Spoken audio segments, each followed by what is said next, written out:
Tell me that music isn't sick, right? I love it. I found it on open I want to say opengameart.org, I think. It's all license-free music that people produce and put up there for people to use in their video game projects or any project. I just searched for like chip tunes and found some really good stuff. There's my pro tip. Hello. Sorry if I sound slightly unwell today. I'm slightly unwell today. I was on great form yesterday, firing on all cylinders. And then last night I barely slept, and here we are. Don't forget to have a sip of your tea. Today, we're going to play World of Warships, Legends, technically. I was just having a look here at this thing for unlocking this lady who, do I scroll over to her so I can listen to her voice? You did not turn away. Noted. Cast the smoke. Hello, Fun Filthy. You know, you said you'd be here, and here you are. A person of your word. It shall be done. So this lady has a sort of a slightly kind of generic Eastern European A thing going on. deed done right. Almost, I feel like they're going for Scarlet Witch. No fear, only the task. Or just like a generic European, like, witch of the old times, or whatever. Yeah, right? I try to stick to my word generally with people. I like to be someone who you can generally rely on, that if I say I'm going to do something, I'm probably going to do it. I mean, occasionally, life gets in the way sometimes, but generally. May the sea bear you, not bury you. Aha, very funny lady. Anyway, I don't know. I want to unlock her because it's easy. You just do these little daily things. Like today's is play one battle, earn a very tiny amount of XP. You know, and if you, it's just a way to get you to come in every day and play the game. You can see the green ones are the ones I've done, and the orange ones are the ones I failed, or more likely I just didn't play the game on that day, because I don't play this game every single day. I don't even turn on my Xbox every day. I have other things to do. But we will eventually unlock it. You can like pay a little bit of real money or gold if you have, well, it's gold which you can buy with real money, to go back and redo them, which I'll do eventually. Let's see. You finished your Twitch streaming this morning. You got a. Well, sure. I will have been asleep when you were streaming this morning, I think. All right. Let's open this. You get one free crate of basic goodies every day. Again, another incentive to log on every day. Well, you want to get your one free crate every day. It's not nothing. In fact, hell, I got a symbol. It's very rare you get anything but random stuff. That's kind of cool. Little parrot. I like that. If you look in the top right, my symbol is the Klingon logo with just a nice kind of matching patch. I like the parrot though. I might use that one day. But yeah, you get, you know, a little bit of XP, maybe a little booster, some credits. I'm not poor on credits. And now I have to go through this because now it says new down here, and it's going to say that forever until I go in and look at the patch that I just unlocked. Which is, I mean, I've already unlocked it. There we go. It's a good looking parrot. I'll give him that. There's some cool patches in this game. That cat. Is that cat wearing a shirt made of its own fur, but I can see its chest underneath? Is that what's that? Anyway, it's too early in the day to be thinking about that stuff. Like, yeah, you can get like this one's quite good, but I don't want to be the good guys. I think the Klingon patch is fucking dope. I think it's dope. That's rad, and you rarely see people using them. So, all right, let's jump straight in. Don't want to keep people waiting here. Oh, I've already got it up. Okay, so I want to do my daily quests in this game, and I don't have that many. It's just get a win in the Colorado, and you see how slow that ship loaded just now, because I'm on the Xbox. This game runs better on the Xbox One S, which is what I'm using. It runs better than World of Tanks does, but the load times for in-game assets are much worse Like in World of Tanks, when you select a tank, it more or less appears straight away. Whereas in this game, if I select the Iowa, for example, man, we got to sit here and wait. You want to have a look at your ship? Oh, they make you work for it. They make you wait for it. There you go. Uh, it can get a bit annoying sometimes because after a match, all of these other little icons sometimes don't load for a good 20 seconds or something when you're trying to pick your next ship, and it's really annoying. Anyway, today's dailies, Colorado, and then a win in any 7, in any tier 7, so I could pick any of these. I do have Jean-Luc Picard on the Enterprise. That's the one cool thing I have. But it's not it's not like a fancy looking Enterprise. It's just the American aircraft carrier as featured in The Voyage Home. Yes, The Voyage Home. Star Trek The Voyage Home. Y'all see that film? That was a good film. You know what's funny about that film when you look back on it? There wasn't a bad guy in that film. Like, you had in the, and actually, kind of in the first Star Trek film, there wasn't a bad guy either. I mean, there was an implied bad guy, but it turns out he wasn't really a bad guy in the end. It was just like a misunderstanding. So it was a misunderstanding, and there was no bad guy in the first Star Trek film, the motion picture. And then in the second film, you had Khan, who's like the most famous Star Trek bad guy ever because of how hard that film went.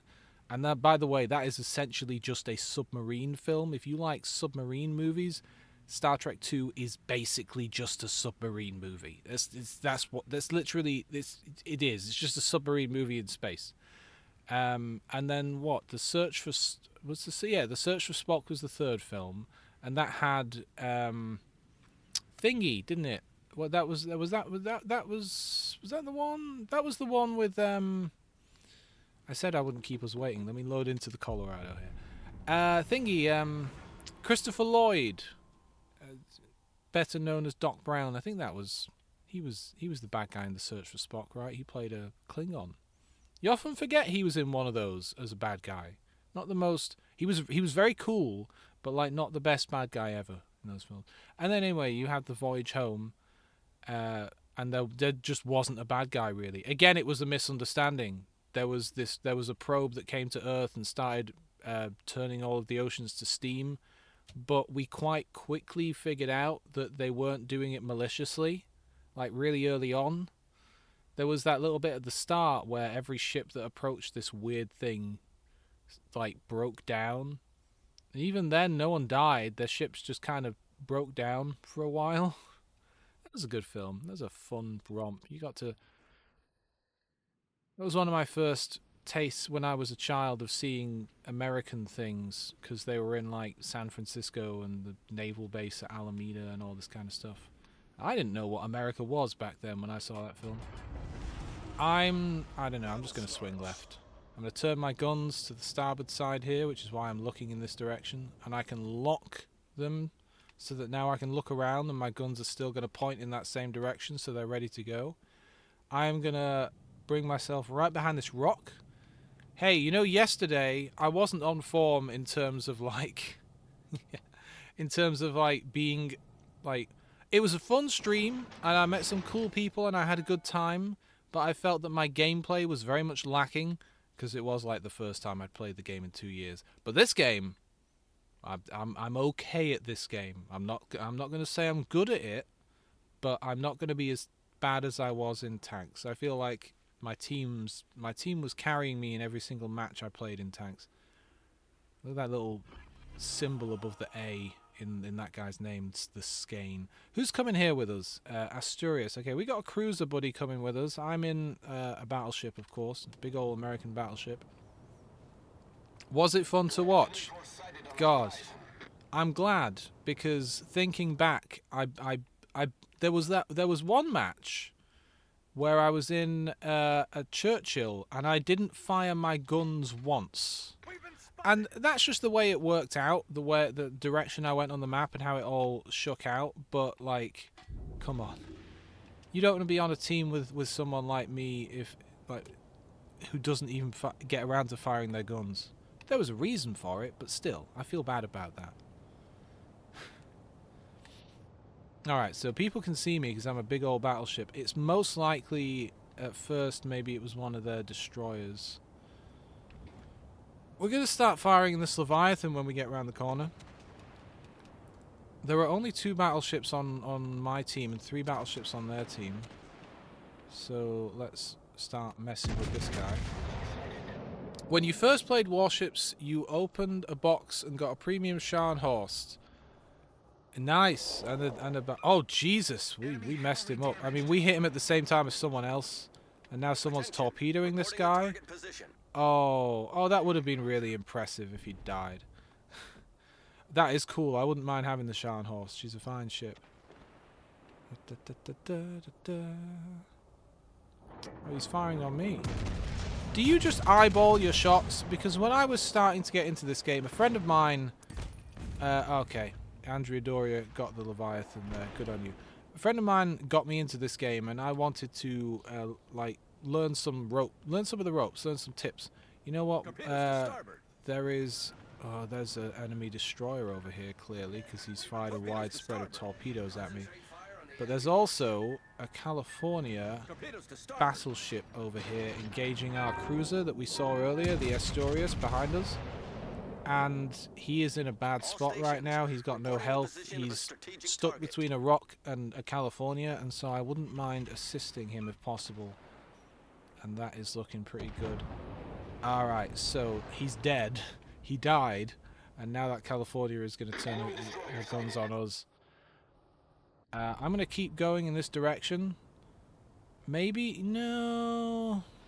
If I keep going this way, then I'll have those 2 cruisers. Oh, damn. You know what I've done? You know what I've done? Silly me. You know, this is because I was a little bit ill this morning. I've still got the scene setup stuff for tanks yesterday turned on, so the minimap looks weird and everything looks wrong. Let's see if I can swap it while streaming. I googled it. I was like, can you swap a scene collection in OBS while you're actively streaming? And like, Google said yes, but let's see what happens. This worst case, I have to turn the stream on again. Hang on. Okay, are we good? Am I still here? I think so.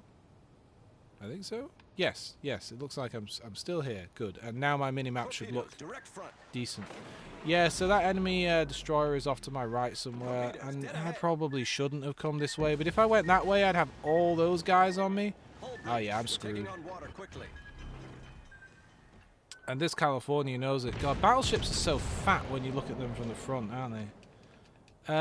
What's my secondary guns range? 5. If I can get within 5 kilometers of this California, and yes, I've got that cruiser off to my side as well, who wants to fire on me. If I can get within 5 kilometers, I can get a bit more fire on. We've lost this game, sadly. I am thinking about that destroyer off to my right, and considering that at some point I'm going to need to change course or speed to scare off some of his torpedoes.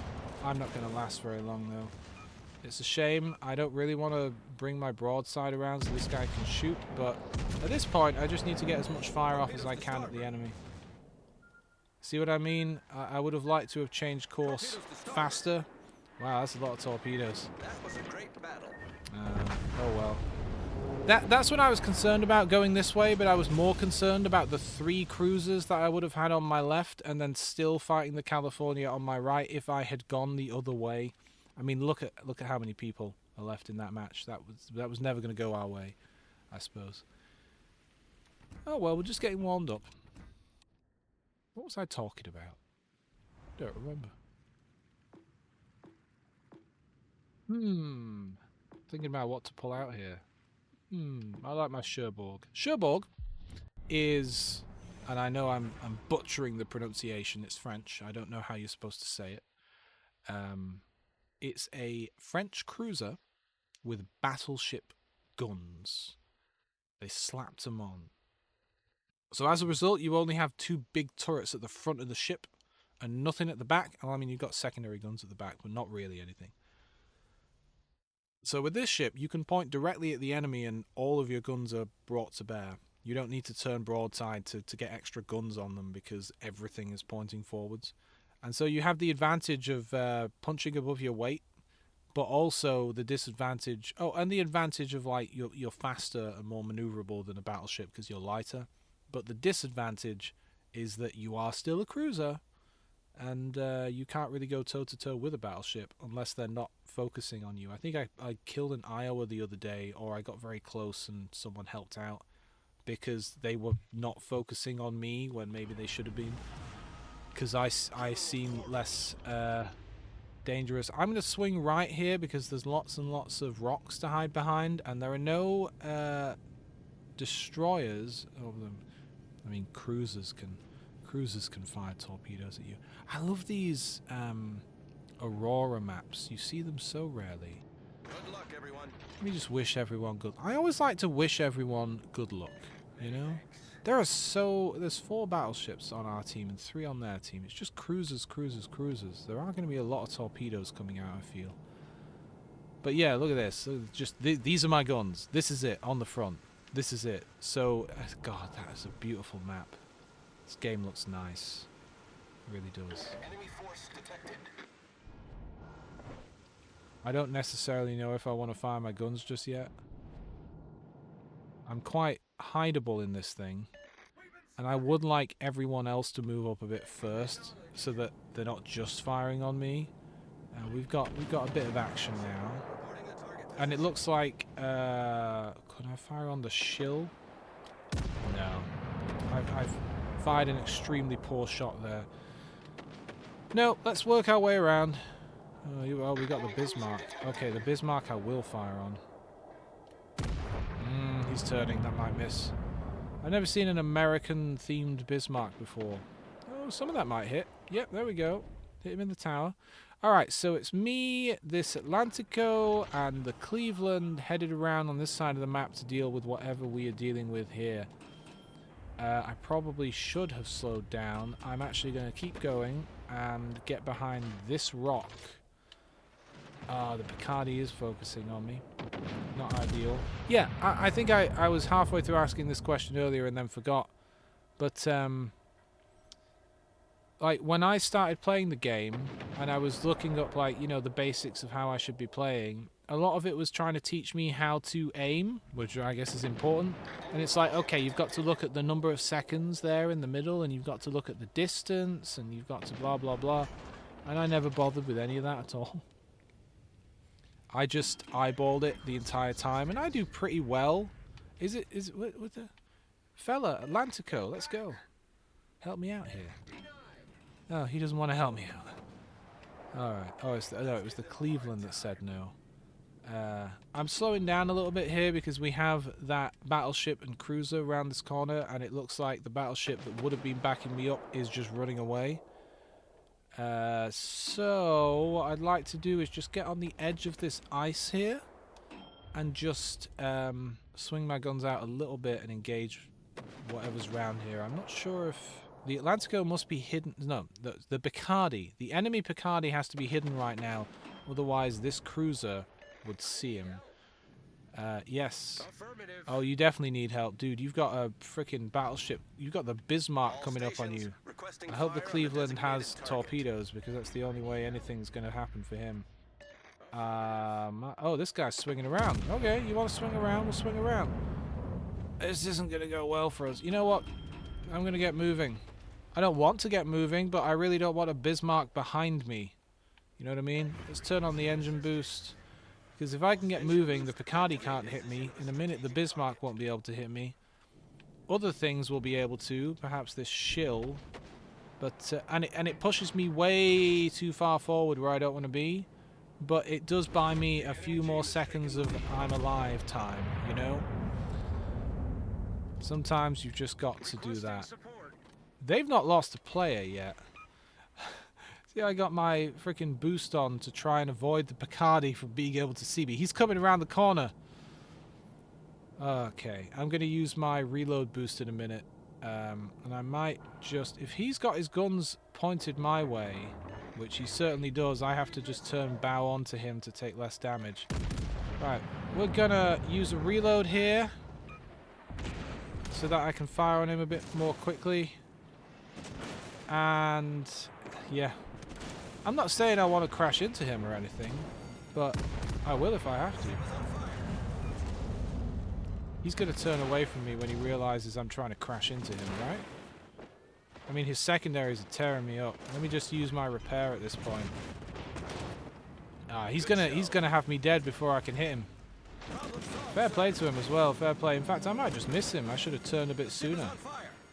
He's gonna get away. Nah, he got me long before I could. Jesus, he's got Spock on board. Fair play. Has Spock ever lost a battle? That's a shame. So that's an example of how this ship can't go toe-to-toe with a battleship. There's not much else I could have done. And again, our team kind of got wrecked there. It's not their fault. You know, sometimes when you start to lose people, it all just kind of falls apart. Alright. Well, that's not going to be a win. Let's have a cup of tea. Oh, that's better. Yeah, we got our Colorado back. Okay. We're gonna pull it out again. We're gonna get these daily wins, and then we can go on and play cruisers and destroyers and aircraft carriers and the International Space Station.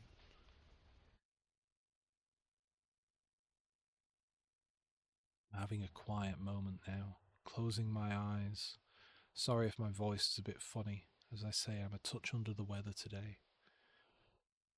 Speaking of the weather, it's cold here today. It's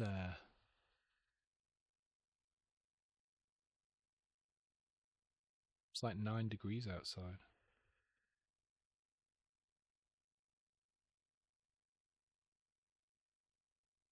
It's 13 in here, which isn't so bad. At least I can't see my breath. That happens sometimes. You wake up in the morning in your bedroom and you can see your breath. Oh my god, look at how many destroyers there are. Good luck and I'm in a fair battleship, seas. which is just like destroyers are the predators of battleships.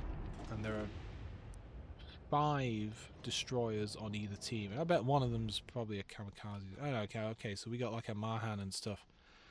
Oh god. 3 people on their team are together. You've got 2 of their battleships and then 1 of their destroyers. Man, we're gonna lose this unless they really fumble hard. I don't see how we're gonna win. Especially as the majority of my team are on the other side of the map, essentially. So I'm going up this way, swinging up through this area here with these 2 destroyers, and then my team and all those friendly battleships and things are all the way over there. It's funny that guy says he needs support because he's got the whole team backing him up, basically. Whereas I'm probably going to have a bunch of torpedoes laying into me. What to do? What to do? I am going to attempt to... I've been spotted. I was going to attempt to kind of get up along this coastline and then make my way to the right once I'm nice and close to it. Let's see if anyone's going to shoot at me. Let's see. The Scharnhorst you got was a cruiser with a battleship gun. Yeah, the Scharnhorst is definitely like a pocket battleshipy, like a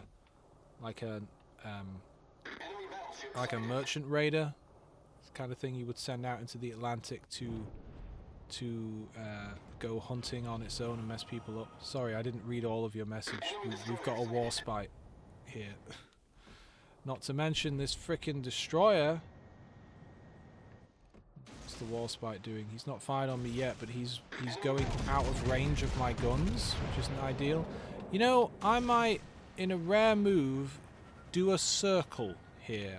I'm not sure. I just hit the Warspite, so there's that.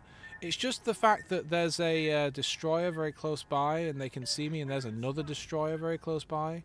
It might behoove me to just do a bit of a circle here and yeah, see if I can even bring my guns around. It had ramming armor and abilities, sadly just slow but low tier compared to most ships. Yeah, battlecruiser. There you go. That was the word I was looking for.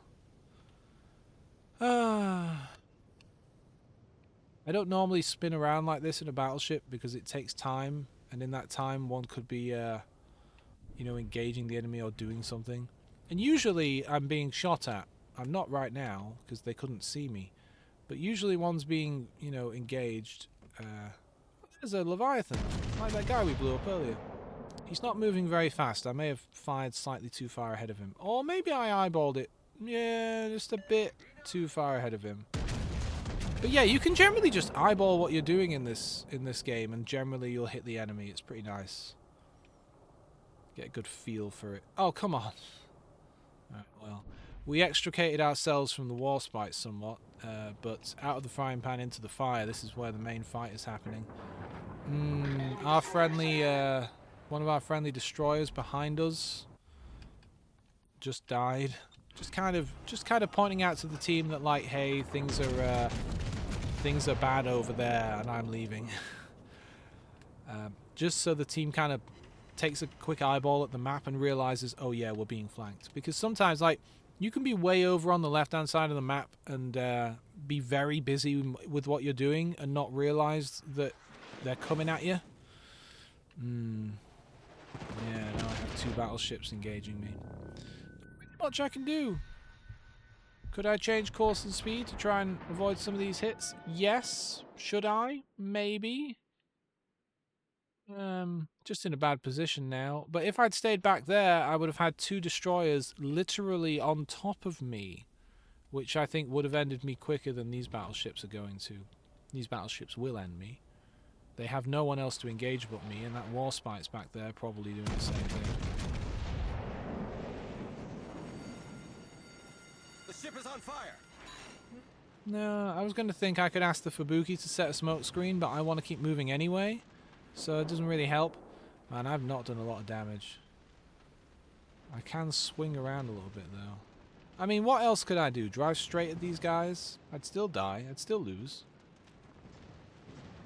I could put the fires out, but they might just start more fires. The Leviathan's a coward. He's hiding. I'm very concerned about this destroyer, though. Oh, you're moving. Okay.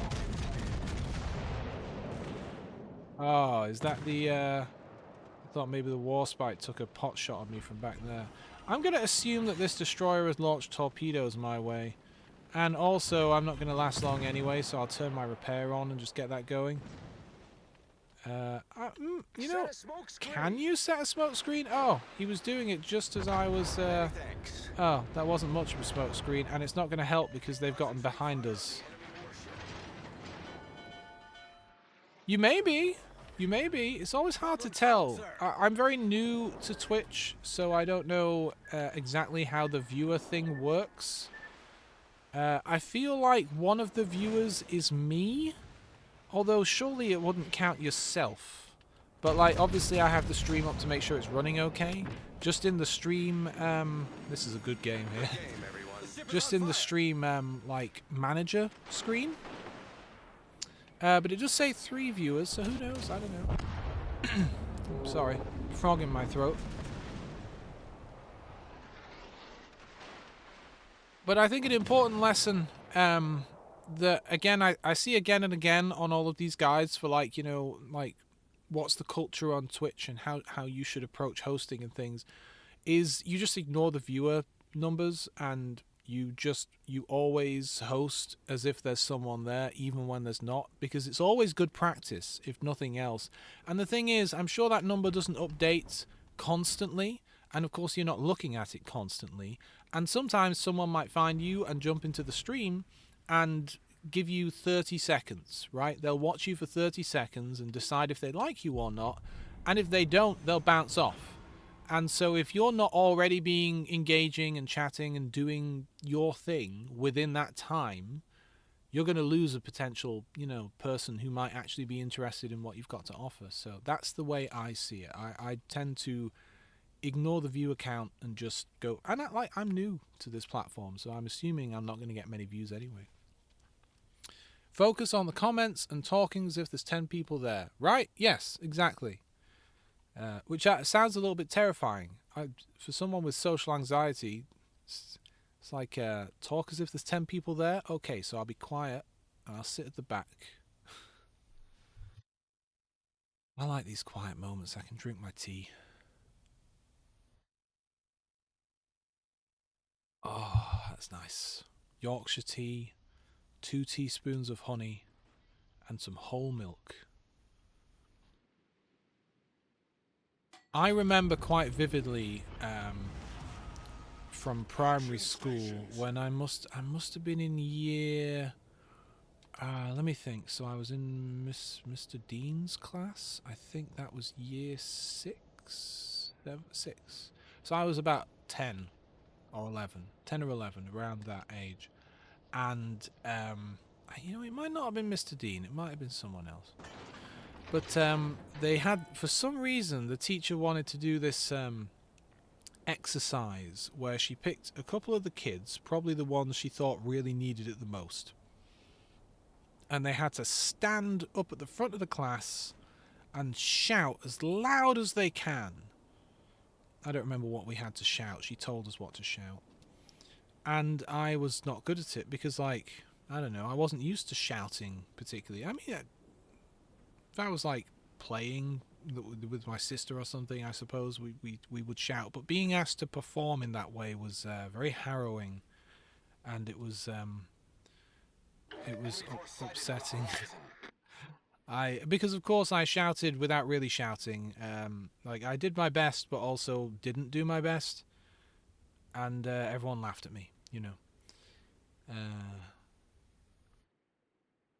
But yeah, back then was weird. I didn't know. Oh, thanks for the smoke, fella. I mean, it was probably laying it for yourself, but it's going to allow me to park myself up here. I'm kind of swinging around him. I don't really want to point my side at the enemy because I have a really weak belly, but I also don't want to just crash into this guy, I wouldn't mind parking up here for a minute. Maybe firing on whatever that battleship is that we can't really see. What is it? A Scharnhorst. Alright. Scharnhorst 43. Come on. Slow her down. Bring her to a stop. Yes, true, but the Iowa especially is very weak on her belly. It's a really bad spot. You're not even moving, fella. Not really, anyway. Okay, they didn't realize I was here, was the thing. Alright, I got a couple of hits. I mean, I was using armor-piercing rounds. Okay, their aircraft carrier just took out the Reichslau, one of our battleships. That's not ideal. I'm going to back up a little bit. See how much damage I just took from a ship I can't even see. Yeah, they just keep hitting me near. It's I have to back up because their destroyer is going to fire torpedoes in our direction, and also that smoke is running out and we're getting screwed up here. If we look on the minimap, we can see that they have 3 of their battleships coming in this direction, as well as at least 1 of their destroyers. We don't know. Oh yeah, the other one's on the other side of the map. So yeah, it's not looking the best for us at the moment. I can try firing. I am behind a wall. I got a couple of shots off. But yeah, very much a case of a retreat here. And attempting to repair. I'm hoping I'll be okay here. They are focusing on the cruiser at the moment. They can't see me. Yep. Okay. Well, hey, at least the torpedo planes aren't coming after us. Yeah, broadsiding and crossing the T and stuff made a lot more sense in the days of yore when you had battleship rows, battleship lines and stuff. It's not as... I mean, it is perfectly effective in this game, but I when I started playing this game, I thought, oh yeah, the players are going to set up really cool battleship rows together and we're all going to work together, and of course you don't see battleship rows at all in this game or anything like it. I don't want to go out there. There's 3 battleships over there. I'm going to let these... well, there's 1 destroyer. I'm going to let him soften them up a little bit first. This Minigumo. If he can... God, look at those waves of torpedoes he's sending their way. If he can do that, plus 1 of their battleships will get around here first. And so then I'll be engaging just 1 of them. That'll be nice. Just try to split them up a bit. Because if I go around this corner right now and get blasted... That said, hang on. There is... the Turpitz is coming to help out. You know what? Okay, I probably should move forwards. I just didn't want to get blasted by 3 battleships and die instantly, because I'm not helpful to the team if I just die instantly. There, alright, so their destroyer has taken out our aircraft carrier. But our Turpitz got their I-10. Good, good, Nice well, work. well done. Alright, so this might go really poorly for me. It might. But... We've been spotted.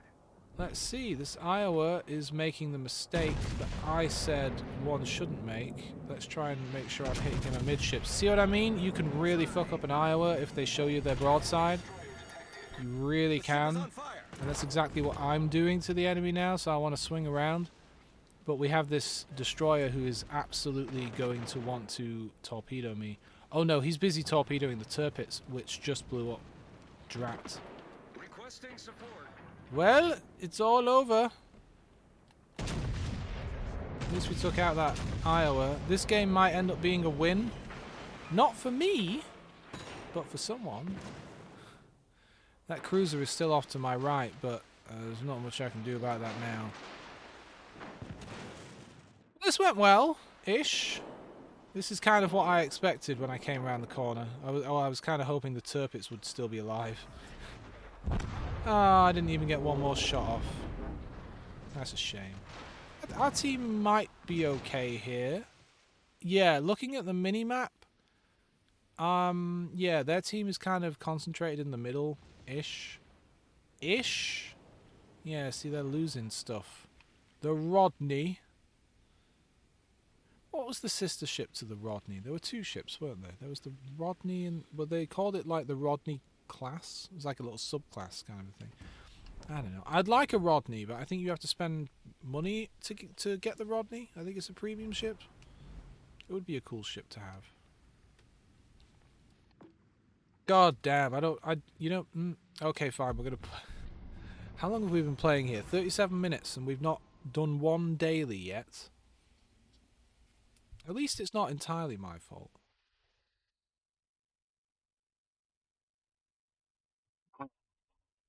I'm all out of tea now, I think. Oh, the sun has really come out here today. I put some flags down yesterday. You know, remind me where you're from, Fun Filthy, because I have a terrible memory. But for the audience, here in the UK, paving slabs are called flags or flagstones. I don't know why, actually, why they're called flagstones. But they are. And, you know, paving concrete flags, so, you know, they're about, what, 2 by 2, 3 by 3 feet or something. Big, heavy things. I am going to swing left because I'm looking at that friendly battleship and cruiser way over there to my left, and if no one goes to help them, they'll be on their own. Looks like they are getting some help from the Scharnhorst and myself, so good. Anyway, flagstones.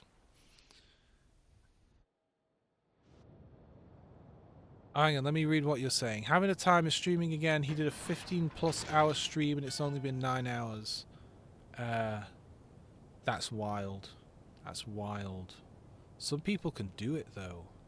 For me, 2 hours is generally my limit because I think I am an extroverted introvert in that I love kind of being the center of attention, you know, within reason.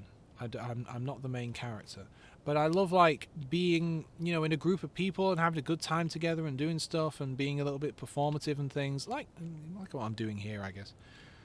But at the same time, after a few hours of doing that, I am like socially, mentally exhausted and require sitting in a dark room in silence for the rest of the evening. So streaming, I find, because I'm switched on constantly, I can do it for about 2 hours and then I really start to feel this kind of mental fatigue. And I just after this is great because I stream in the morning and end around lunchtime, so I can just wrap up, go make some lunch, and then just sit down in a quiet room, staring at my sandwich, gathering my brain up, gathering myself. But yeah, like a 15-hour stream, I don't think that would be entertaining for anyone, because after a few hours I wouldn't be able to engage the way I am now anymore, and people just wouldn't enjoy watching that, I don't think. Still, you never know. If this channel goes anywhere, I'd probably end up doing like a 24-hour stream one day, because I have like on a vaguely regular basis, I do all-nighters and I'm awake for 24 hours, so I know I'm able to do it. I don't enjoy doing it. Yeah, like charity stuff. Like we have the Christie's. Look at this guy. I'd fire on him, and screw it, I will. I'm not sure I'll hit him.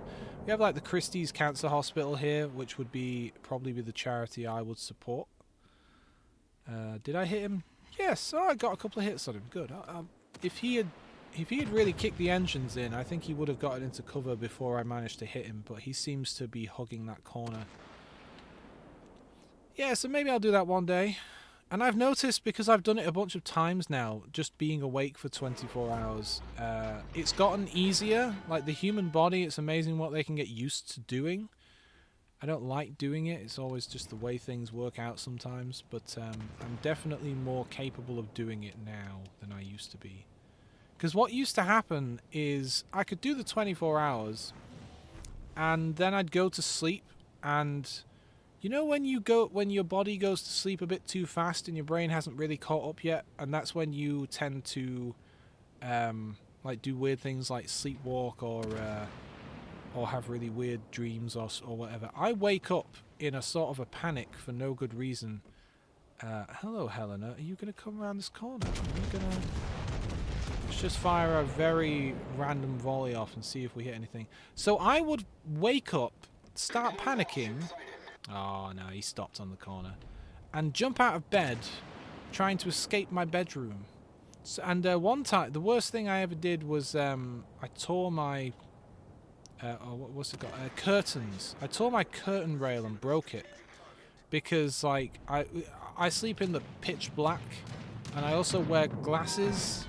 So at night, if I wake up in a sudden panic where I'm super confused like that, I'm not only am I blind, but I'm also extra blind because it's dark. So I'm like trying to escape the room, can't find the door, just tear the curtains down, broke the rail. It's weird. Anyway, don't do all-nighters. Hello, why would you do this? Why if you have no health would you pull out like this? Yeah, yeah, I'm not surprised that someone slaughtered you. You could have stayed back there behind cover. Alright, now the concern is that the Iowa is on me. My colleagues are working their way off to the right-hand side of this island, but I'm the one that the Iowa is going to be focusing on. And I would really like it if my guns were pointing the other way, for that very reason. Let's just get them pointing that way and get my... I'm just going to bow on to the Iowa. I don't want to tank too many hits here. I would like, because my colleague over here, the Scharnhorst, is working his way around to hit Scharnhorst, to hit the Iowa in the side. So I just want to like divide and conquer here a little bit. See, he's turning towards the Scharnhorst now. Good for him. Ah, you know, if he really works his engines like this, like I want to turn to the right because that's the better place for me to be, but it's going to put me out of range of the Iowa quicker because he's going behind cover. Did I fire a little too far ahead there? Kinda. I hit his citadel. See what I mean? Just this. Oh, is this going to be a devastating torpedo volley here? Yeah, hitting the Iowa in the side, you often hit their citadel. It's just so easy. Well done, Jaeger. That was a good, well played. All right. Let's use a repair. We weren't that much damaged, but it's going to be a slow journey to get back to the battle. Because most of our team are way over here. Most of their team are way over there. So let's just cut the corner here. What aircraft carrier do they have? The Lexington. I don't know the Lexington. I wonder if it's a fast one. I really hate fast aircraft carriers because Even in a destroyer, sometimes you can't chase them down. Even in like a kamikaze, a really fast destroyer, sometimes an enemy, like some of those Japanese aircraft carriers are really fast, and you literally can't catch them.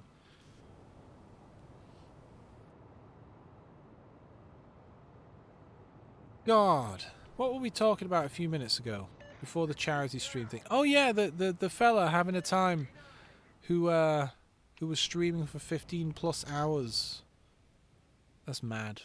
But fair play to him, because he must really enjoy it. I only managed to catch a little bit of the stream that he did. I'm not sure where this guy wants to go. The Amagi. You know what? I'm going to slow down and let him pass. In case... you can tell we're theoretically winning because our aircraft carrier is moving up. Theoretically. Acknowledged. I'm telling this Amagi that I am going to help him. He might be concerned that I'm going to stop here, but I was just letting him pass. Attention. Reporting the target position. Yeah. Because I raided the guy. Oh, I can actually hit this guy, yeah. But then, like, as I said, after my stream, I need to go and... oh, well done. Amagi on Amagi violence. After I do a stream, I have to go get lunch and just sit in a dark room and not engage with people.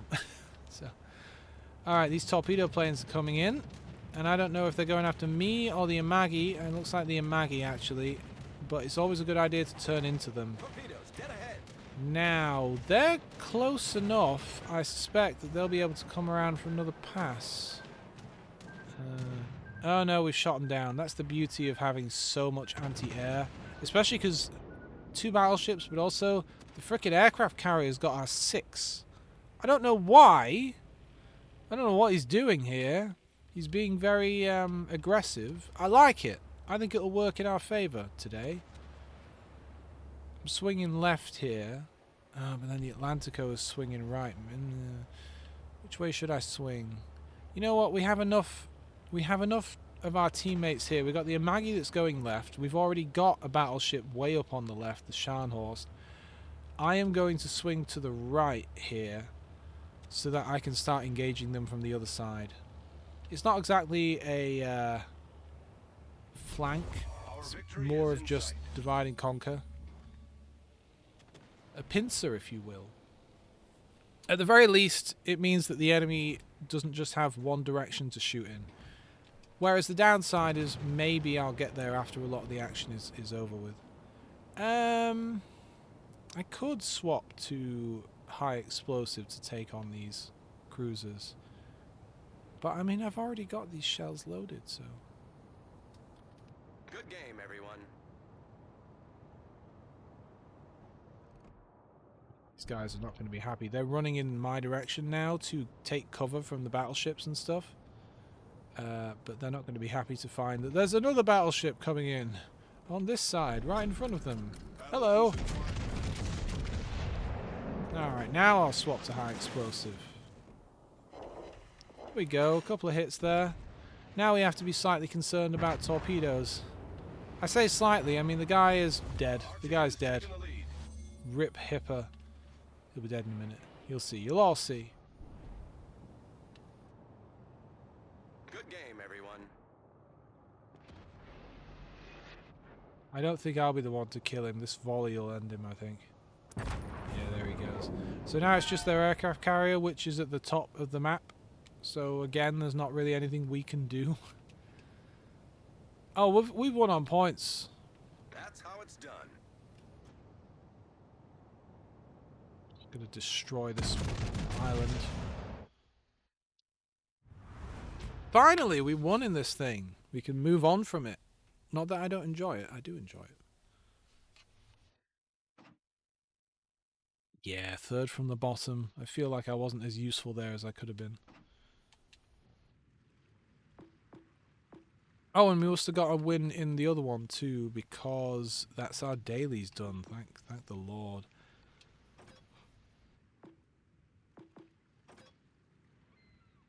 Let's pull out. Oh, actually, I've got some thingies to open. Some crates. Oh, I was talking. You know, God, ADHD man. I was talking about putting down flags. Yeah, I put some flags down in the garden yesterday. Look at this. I'm waiting for the graphics to load here.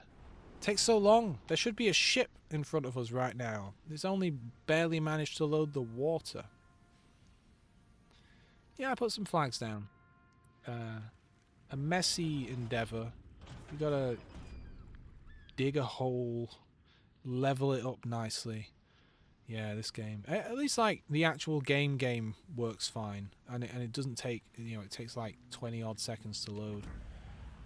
But a lot of this UI stuff, and it's strange because like these folks, Wargaming, have managed to make, you know, they made World of Tanks on this console, and the UI is fine. It's a good UI. It's reasonably snappy. It's not got these kind of issues. There's still a bit of load time. You can tell it's a bit of an older console with a hard drive instead of an SSD and blah blah blah. I assume newer consoles have SSDs now, right? Although for the bulk storage they need... no. They need really fast loading. They must have really good SSDs in them now. Because I think, doesn't the PlayStation, the new one, have that really fast loading that you only see it on 1 or 2 games, but there's stuff where like you can go through a portal in a game and you're instantly in a completely different zone because everything loads so fast that you can just do that kind of thing. Yeah. It's interesting. But it's not just the 3D graphics in this that load slowly. It's often like just the UI elements on the main menu that loads slowly, or even like it loads so slowly sometimes that you'll go in after a match to look at a commander and look at their profile, and you're looking at one commander, but it's still showing you all of the icons and details about the previous commander that you were using, because it's not swapped them out yet because it's so incredibly slow, and that's silly. Battle starts.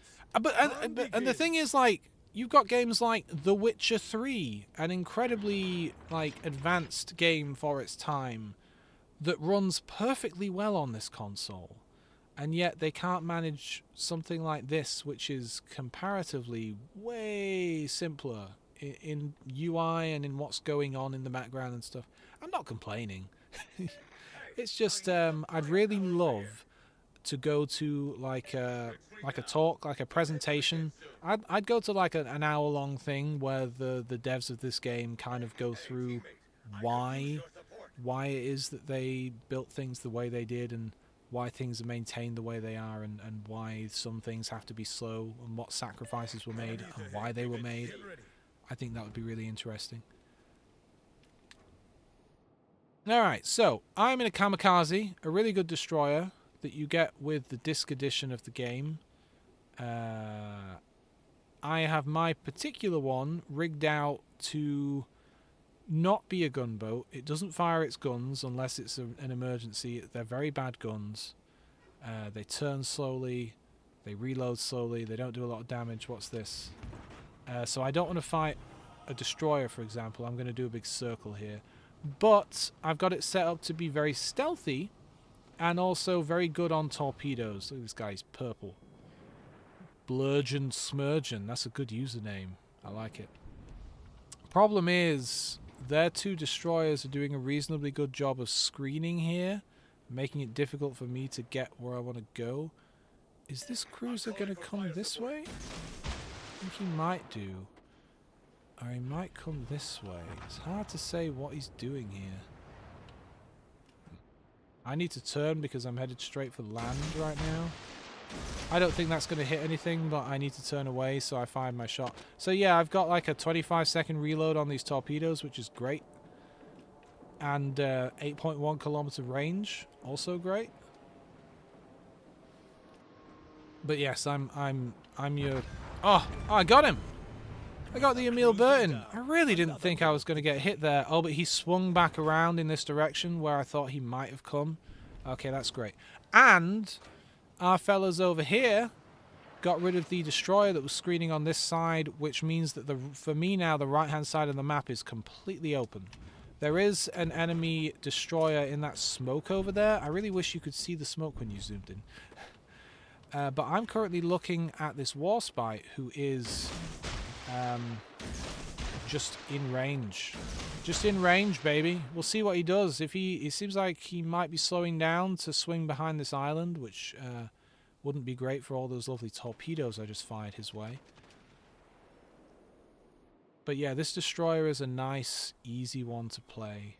If I wanted to, because there's so much cover here, I could get really, really, really close to him and, you know, just kind of... Let me kick in my engine boost here.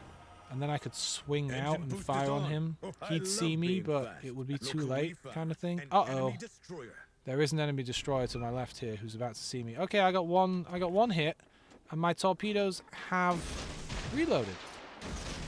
So let's see what we can do here.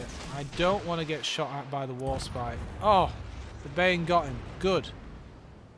Good job. Well done, friend. Alright, who's next? This other Bane. An enemy Bane, okay. Well done, friend. Our Bane is not doing so hot. We've won this game. Yeah, I like this ship because it's like a destroyer on training wheels. It's just fun. It's usually my go-to ship for when I've had a couple of really bad Torpedo matches. support. Get moving quick. Torpedoes, eh? Oh yeah, that other destroyer is very much moving up on us. I don't know exactly where this guy's going to end up going. He's picking up speed here. I need to swing hard to the right because there's land here, and also this guy was about to see me, and I don't want to be seen. If the enemy knows where you are, it's so much easier for them to plan ahead and potentially avoid things. There we go. We got a nice hit amidships there. We only got one hit, but I'll take it. Our Bane is in a lot worse condition than his. Oh my god, how did I manage to... Oh, that was real dumb of me. Crashed into an island. But that's okay. As long as this torpedo doesn't hit us. I reckon this Bane's not looking too long for this world. If he can kill him, that would be freaking awesome, because my only alternative is to swing around and try and torpedo the guy. Oh no. Oh no, no, no. Come on, Bane. You know what? Oh, I was about to pull out my guns. Well done, Bane. I never pull out my guns, but in this situation, if there was any way I could help, he's done for, by the way. He is well and truly... Oh, wow. Oh, that was a fumble by that aircraft carrier. He had him dead to rights. The Bane had crashed, wasn't even moving, couldn't get out of the way in time, and he missed. All right. He's going to try again, though. All right. It's a shame because his planes are going to see me. In fact, hell, his planes are already coming, doing a big dive. Are they trying to bomb me? No, they are going behind me to go after the Bane. All right. Well, good luck, Bane. I don't see him winning this one. The Wesser. This is one of those relatively fast aircraft carriers I mentioned that's hard to hit. Attention. Here's who we're taking down. Yeah, don't worry. Or actually, I mean, he's already screwed. I could shoot him with the old guns. If I can get all my guns to bear here. Oh, never mind, he's dead. All right, the Mutsu.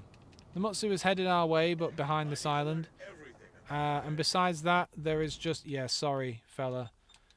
He's getting the torpedo kicked out of him back there. Is this plane... This plane's going to try and... The aircraft carrier's been sunk, but he's still got bombers in the air, and he's trying to hit me.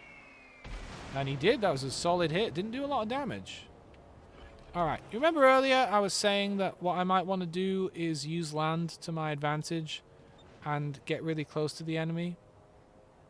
Well, this is what I'm going to try and do. I don't know if it'll work, actually. I might not try it because the problem is his planes could see me. So, and his planes are still going at me. Still going for me. They missed. So this guy's turning away because he could see me on the minimap. He couldn't actually see me, but he could see me on the minimap. So I wouldn't have had the element of surprise there. I know the enemy's in C. This plane's still trying to bomb me. He missed that time. That was probably his last attempt. This Mutsu is burning. Alright. Now, I don't normally hunt destroyers. But I'll make an exception for the last guy on the map. And also the fact that I'm the only destroyer left. I might as well help a bit. I'm assuming that that destroyer is probably chasing this battleship down, especially because... oh, it's the California. Okay. I'm guessing he's chasing him down. That's what I'd be doing. So, I'll kind of head down the middle here, try and cut him off. Either that, or he's decided he wants to make the win hard for us, and he's just run away. No, he chased him down. Boost is on. Oh, I love being fast. I know there's not a lot our team can do. Everyone, that target needs your protection. Why, thank you. I built them myself. Oh, this guy's done. Oh, look at that. I could barely zoom in the camera before he was dead. Yeah, so someone asked me a few days ago when I was streaming. They said, like, for this game, they said, you know, do you grind tiers? You know, the tiers of boats and stuff. No. I pick out the ships I like. I mean, I'll get them all eventually. Eventually. But there's loads of ships I don't have yet, you know? Like I'm slowly like I've got the Fuso now, which is a really nice battleship. And I am also looking forward to like the Amagi and the Nagato. Those will be fun ships. I don't love this cruiser very much. It can only really fire torpedoes out of its arse. You have to like swing your arse around to the enemy, which is really difficult if you're trying to do a torpedo attack. So you basically have to start running away from them to try and hit them. And it's just really long and difficult to control. And to be fair, I was really enjoying the destroyer line on Japan. These are great destroyers. But then I got the Kamikaze, and now a lot of the time I just play the Kamikaze if I want to have fun in a destroyer. The German line, yeah, another good one. Like, I don't care much for the Koenig, although I am looking forward to getting the Bayern. But like the Königsberg, the Karlsruhe, these are good ships, good cruisers. So I guess I've not done that much on this line. But I'm slowly working through things. It's not like I have no ships. I guess I've got a lot of stuff on the English line. I really enjoy the Fiji. The Leander was a good cruiser. The Emerald was a really good cruiser. I spend a lot of time playing ships I've already finished leveling up because I have so much fun in them. But I am slowly working through everything. Even the French stuff I'm quite enjoying. The Emile Bertin is a good ship. I think I got the Cherbourg in like a crate. In fact, I definitely did, because how else would I have gotten it? And I'm really happy with that because it's such a good ship. So I really skipped ahead. And how do you pronounce this? The Brittany? Because it's obviously not Bretagne. I think a French person dies every time I say that. But it's actually quite a good battleship. I hated the Corvair. I thought it was awful. And I just thought maybe French battleships are all going to be terrible. But then the Bretagne over here was rad. Anyway. The Balagnus. Oh, you mean like Bologna? Like almost like bolognese. Okay. Let's look at ships I'm actually leveling up. So currently I have 39 ships that I'm actually leveling up, right? And it's a big mix, including for the sake of doing something different, let's pull out an aircraft carrier. I really like my Hosho, which is the aircraft carrier before the Ryujo here. The Hosho is just a really easy, fun aircraft carrier to get a lot of hits in. Look at this. We are British. We're on your side. We're the Brits, right? Does this one have the thing? Oh yeah, it does. Okay, so I mentioned this on another stream because it's like the only fact I know about aircraft carriers. So the Japanese. All right. So when you're landing and you may already know this. When you're landing a plane on an aircraft carrier's deck, it's very important to know which way the wind is blowing, right? If you've got a headwind or a crosswind or a tailwind or whatever, it will greatly affect your ability to land and not crash into the ocean. And there's all kinds of different ways to figure that stuff out. We have a lot of modern technology now, but in these earlier ships, countries was trying to figure out how do we get that live information to our pilots. And so these are all steam ships, right? These are all steam-powered ships. And so you've got a good supply of steam on board to do all kinds of things. So if you look at the very end of the runway there, you see all these lines coming out in different directions from a central point right at that tip. Right at that tip there is a steam line that's fed from the steam supply on the ship. Goddamn camera resetting, come on. And so you get a constant chimney of steam that comes out of there, and the pilot, when they're coming into land, can see which way the steam is being blown by the wind with the aid of those lines to give them an idea, and that tells them what direction the wind is blowing relative to the ship. It's such a simple, just basic but extremely effective system, and I think it's really cool. And I only know that because I played this game and I wondered what this was, and so I looked it up. And so that was the Japanese solution to that problem. I just thought it was really cool. Alright, let's bring this thing out and give it a go. The whole show is easy because when you bring your planes down into a dive, you've got like 14 seconds to line it up, which is a really long time. I think this one might be a little bit less, but it's still quite a lot. Don't forget to hydrate. It's good. Juice.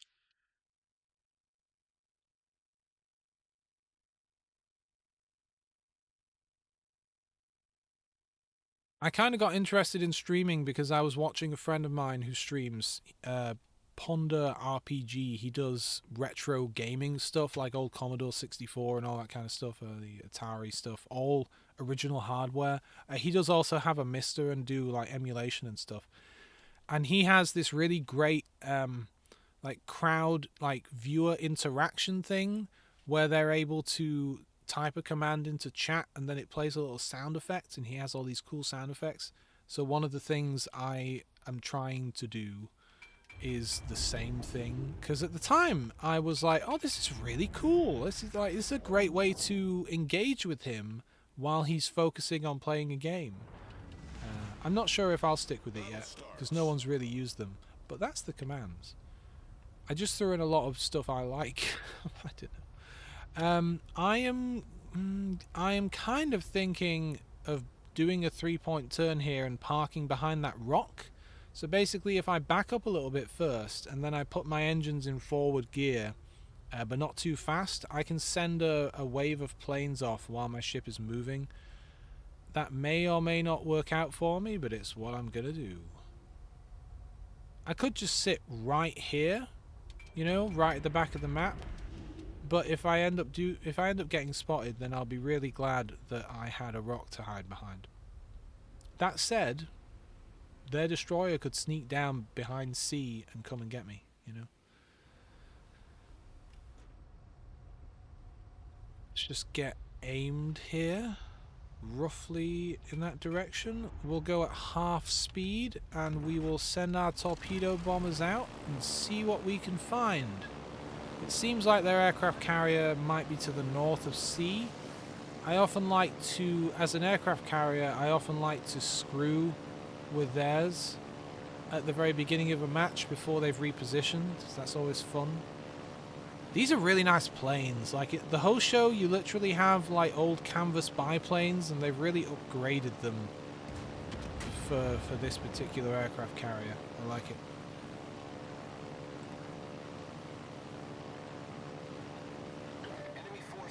Alright, there's a whole lot of stuff that would try to shoot us down. Battleships have such good anti-air, and I don't want all of my planes to be thingied. Alright, here's a cruiser, which I wasn't planning on hitting or anything, but he happens to be here. Come on, lads, can you line up? Can you... Nah, if he just turns to the left, he'll avoid that, but that's okay. We've still got a bit of fuel, and there's their aircraft carrier. Looks like he's going behind there. Can I... No, he's reversing. Alright, I have to go into a dive now because I'm out of fuel. But I reckon we might hit him here. Maybe. There's a Ranger too. Speedy bugger. Let me account for the speediness. There we go. I managed to launch one torpedo and it's going to miss. Oh well. We tried. I'm a little bit concerned because... let's kick in the engines a touch. Because their team are really pushing down this side of the map and our team are going the other way. I'm a bit concerned that I'm driving towards them. But either way, getting behind this island will help me out, especially if they do come down here. This New Orleans. Man. Ray Wolf 6002. I miss the really cool usernames people used to have on Xbox Live in Halo. Those were often really good. Whereas nowadays, a lot of usernames are like auto-generated. Like when you sign up for a thing, the service like Microsoft or whatever will give you a suggestion. It's like, maybe you want to use this username, and people will often just pick the random suggestion, which is a shame. Ah, I'm gonna get so screwed here. You know what, I might just return. Okay, there we go. So I've arrived exactly where I want to be. Let's just make sure I don't overshoot. I'm just swing to the left here and just park up. I'll swap to my bombers. Okay, there we go. And hope I can hit that cruiser. I don't want him to come down here and screw me up, you know? Wow, I've already been streaming for an hour. Time flies when you're having fun. And also when you're slightly unwell. Yeah, I put some flagstones down yesterday. After my stream and after my lunch. And that is dirty work. This garden. My god, the people that used to live here. You dig slightly under the soil and it's just broken glass from old milk bottles and all kinds of stuff. Plus I dug up some like dog bones, I think. A lot of pets buried here. Oh, come on. Oh, I'm not used to this. Did I hit him? Oh, well, I scratched him. Let me swing back around and get shot down here, probably. Use my fighters, see if I can... Yeah, I'm not used to the like, speed and angle and stuff of this particular, like, aircraft carrier yet, with regards to bombing like this. Alright, see if those hit. I mean, I hit him, I'm just not doing a lot of oh god, did I put it in reverse? Oh, that was silly of me. Put it in reverse. Jesus wept. At least no one saw me. There's actually not a bad spot to be. I am gonna... You'll get there. Fun, filthy 888. You'll get there. No, don't turn all the way to the left. Just slam into the island, please. That'd be good. Thank you. You'll get there. It really depends. Obviously, it's easier if it's a big, lumbering, slow thing like a battleship. Or that cruiser was still kind of maneuvering at slow speed. But yeah, I'm not great at it either.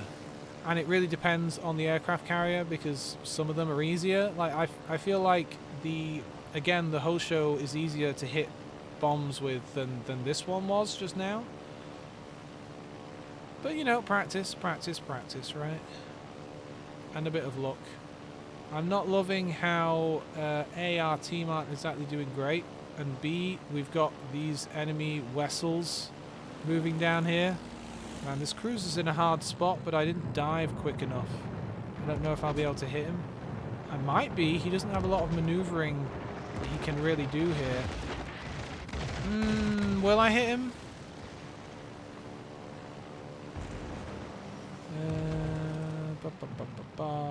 No, I won't. That's a shame. Let me come around for another pass. Ah, Nelson killed the Grand Old Duke of York. The Duke of York in my country just had to give up his title. Quite the scandal. Alright, might as well fly back. Let's see what you said. Your name is not auto-generated. You meet lots of auto-generated people and they seem strange, like Rust Bucket 81, blah blah, Monkey Rope. Yeah. No, I could kind of tell yours wasn't auto-generated. Yeah. Yeah, they are quite strange. Especially on Microsoft, because it's always like one random noun and an adjective and a number or something. I mean, it works well enough, but I'm going to have to go back to high explosive one. Bit of a difficult takeoff here. Jesus, I wouldn't want to be in that plane. He probably had JATO rockets to take off from that frickin' runway just then. Alright, I'm going to try and swing my way around this side of the mountain to come up right down the throat of this guy, which is the best way to do it. Plus I can avoid his anti-air for as long as possible. Now I may have dove a little early there. Or... perfect. Oh, come on, I missed. It's because I said it was perfect, wasn't it? I am gonna need some help because they know I'm down here and they're coming for me, baby. They're coming for me.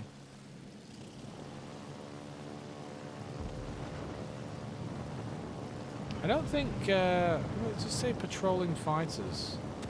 Who is launching fighters, though?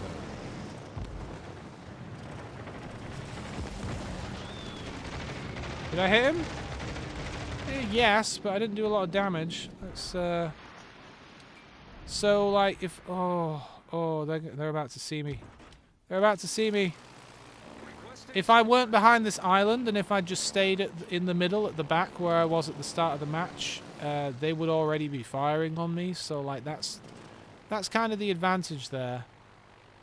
Alright, I'm going to start a dive real early and try and really get lined up on this guy and also get him confused as to which way I'm going. It's really not going to be easy to hit him. But you see he's already maneuvering. Nah, he's gonna very easily dodge that. That's not great. You know what? I might as well bring these planes back. They're just getting shot down. Alright, let's try bombers again. I don't like my odds here. Things are going very poorly. I need my colleagues to come and help me out. I really do. Because even if I can bomb this guy, you've seen how weak my bombs are. They barely scratch him even when you get a good hit.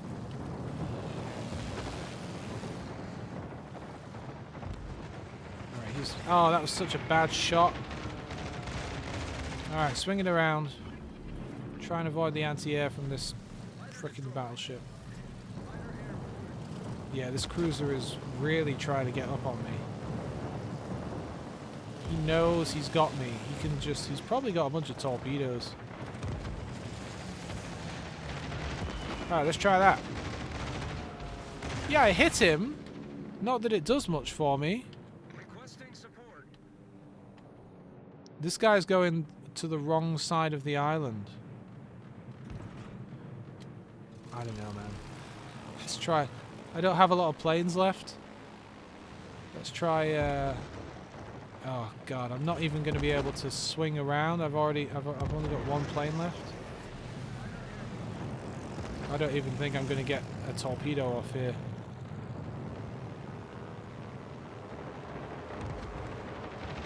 This would be an incredibly lucky shot. Nah, look at that. It's terrible. Requesting assistance. Alright. I think what I'll do here is reverse. Holy crap! I got him? That was... I thought that was going to be a miss. That looked terrible, didn't it? Alright, let's hope that battleship is currently focusing on the guys far away. I'm reversing a bit just so I can head this way. I'm not just being a crazy idiot and reversing into the enemy. The auto-gen, you say, takes 2 random words to smush them together with some numbers. You are very correct, yes. I liked it when it forced people to make a choice, because they might make a silly, weird choice. It was part of the fun of it, you know? Oh, I really want to hit their aircraft carrier. We're winning on points, but... you know what? I guess I'm going to have to send my bombers out, I don't know. Alright, I kind of want to stop here, because that way this guy won't be able to hit me. Alright, you know what? Let's just harass him with torpedoes. If nothing else, that'll make him think twice whilst he's engaging my colleagues over here. And he's doing a good job of hurting this Nelson from the looks of it. Yeah! Wait, what do you mean you were surprised? You didn't trust my high skill? I'm a pro player. Look at this, I'm a streamer. I'm basically an influencer. I deserve free things. This guy is making it easy for me here, considering I don't have a lot of planes. I'm gonna carry on watching because I know we got him. There we go. Oh, thank you. I helped. I was really concerned about this Nelson. I didn't want him to get sunk. Alright, well, at this point it's just their aircraft carrier, who is in a good spot to hide, especially because it's just us and 2 battleships that are going to slowly lumber towards him. And I would say if I were him, I'd sink the Nelson. I wonder if he'll be able to sink the California. So, I'm going to swing on up and power towards him, because what's he going to do? Hit me with his secondaries. And just try to do whatever damage I can. You know what? Looking at the points, I don't think I'm going to get a single plane up there before we win. Good game, everyone. Yeah, I like the aircraft carriers in this game. Tell me, do you play... and you've probably already told me this, but do you play World of Tanks as well? I think you do, right? I don't engage with the community very much outside of the game itself. I know there's like a subreddit and forums and things, but a lot of people like hate the artillery in the game. Like they really hate them. They're very like toxic about it. Oh look, this guy's done the same thing as me. He's just turned straight towards us. Like they really hate the artillery. And really hate it, and they want it out of the game. And admittedly, I don't play the artillery very often. Rather like I don't play aircraft carriers in this game very often. Now he's on fire. But I like them, and I think they add a cool layer to the game. I think people perhaps don't like them, it's just a guess, because of how hard they can be to counter. Because for most of the match... Oh, I lost all my planes. They are out of reach, you know? And that can be frustrating, but I enjoy the additional layer they add. Good show. Even when I'm never going to be anywhere near their aircraft carrier, their artillery, because it keeps me moving. I always have to be thinking like, okay, where I'm parked up right now, where do I think their artillery probably is? Can he get an angle on me from where I am, and so on and so forth. And it's fun to play artillery sometimes. It's very fun to drop death from the sky and be able to actually get a good hit. But it is shocking just how much in that community people are actually... Like, if you play artillery, people can be quite hostile towards you just because you do that. Oh, second from the bottom. I suppose I was an aircraft carrier, but still. Let's see. You like artillery. It adds different depth to the maps, and it's because they can hit top down, making them able to counter bunker lines of anti-tanks and so on. Yeah, like exactly. It adds a whole other layer of strategy and gameplay to whatever it is you're doing, and it feels balanced to me. I mean, I don't know. I'm not the kind of player in these games that can really sense when something's super unbalanced, because I don't play like 50 matches a day and I don't look at the specs for every single tank or ship or whatever, and I don't know, but like I've never really felt when I've been playing these games, and I've got 30 days in tanks and 36 days in this game. So that's a lot for me. I've never felt like artillery has an unfair advantage or anything. It can be frustrating sometimes, but everything can. What do I want to... Oh, you know what? I like the Ganga. It's quite a fun little Russian battleship. We'll pull this thing out. I only recently got it. At first I didn't like it because it felt really slow, like its top speed is quite low and it's not fast maneuvering, and if you want to stop and reverse, you might as well go make a sandwich while you wait for it to do that. But it's got reasonably good armor and good guns, even if it does take a while to reload.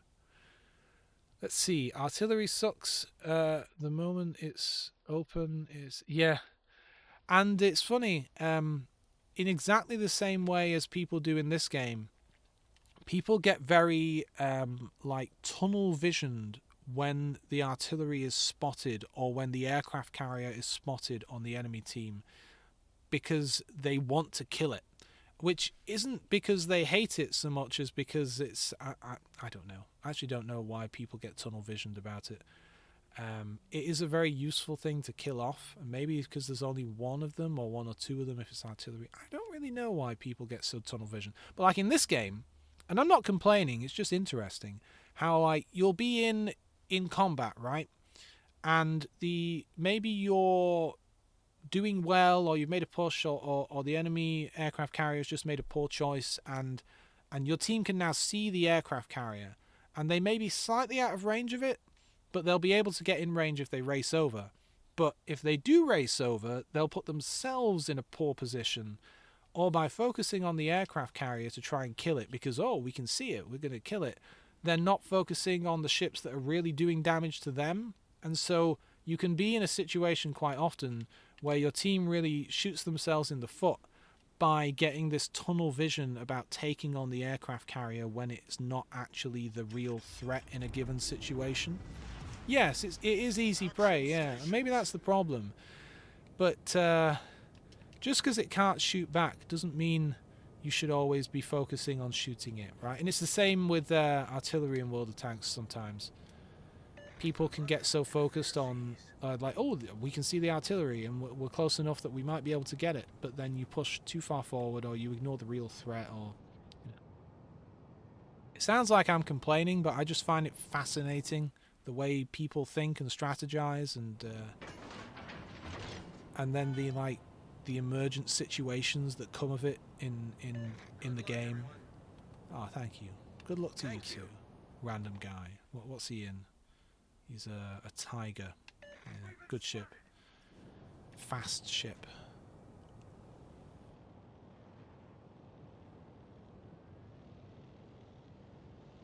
Concerned about these torpedo planes. I can't tell. They kind of look like they're coming for me, don't they? They do. They kind of look like they're coming my way. I really don't want to turn away, especially in a very slow ship, but they are coming for me. Alright, well, I don't know if I'm avoiding them, but we'll give it a go. So look how slow my guns are turning. Do you reckon I've avoided at least one of these? Ooh. Yes. This battleship really turns like a dead elephant.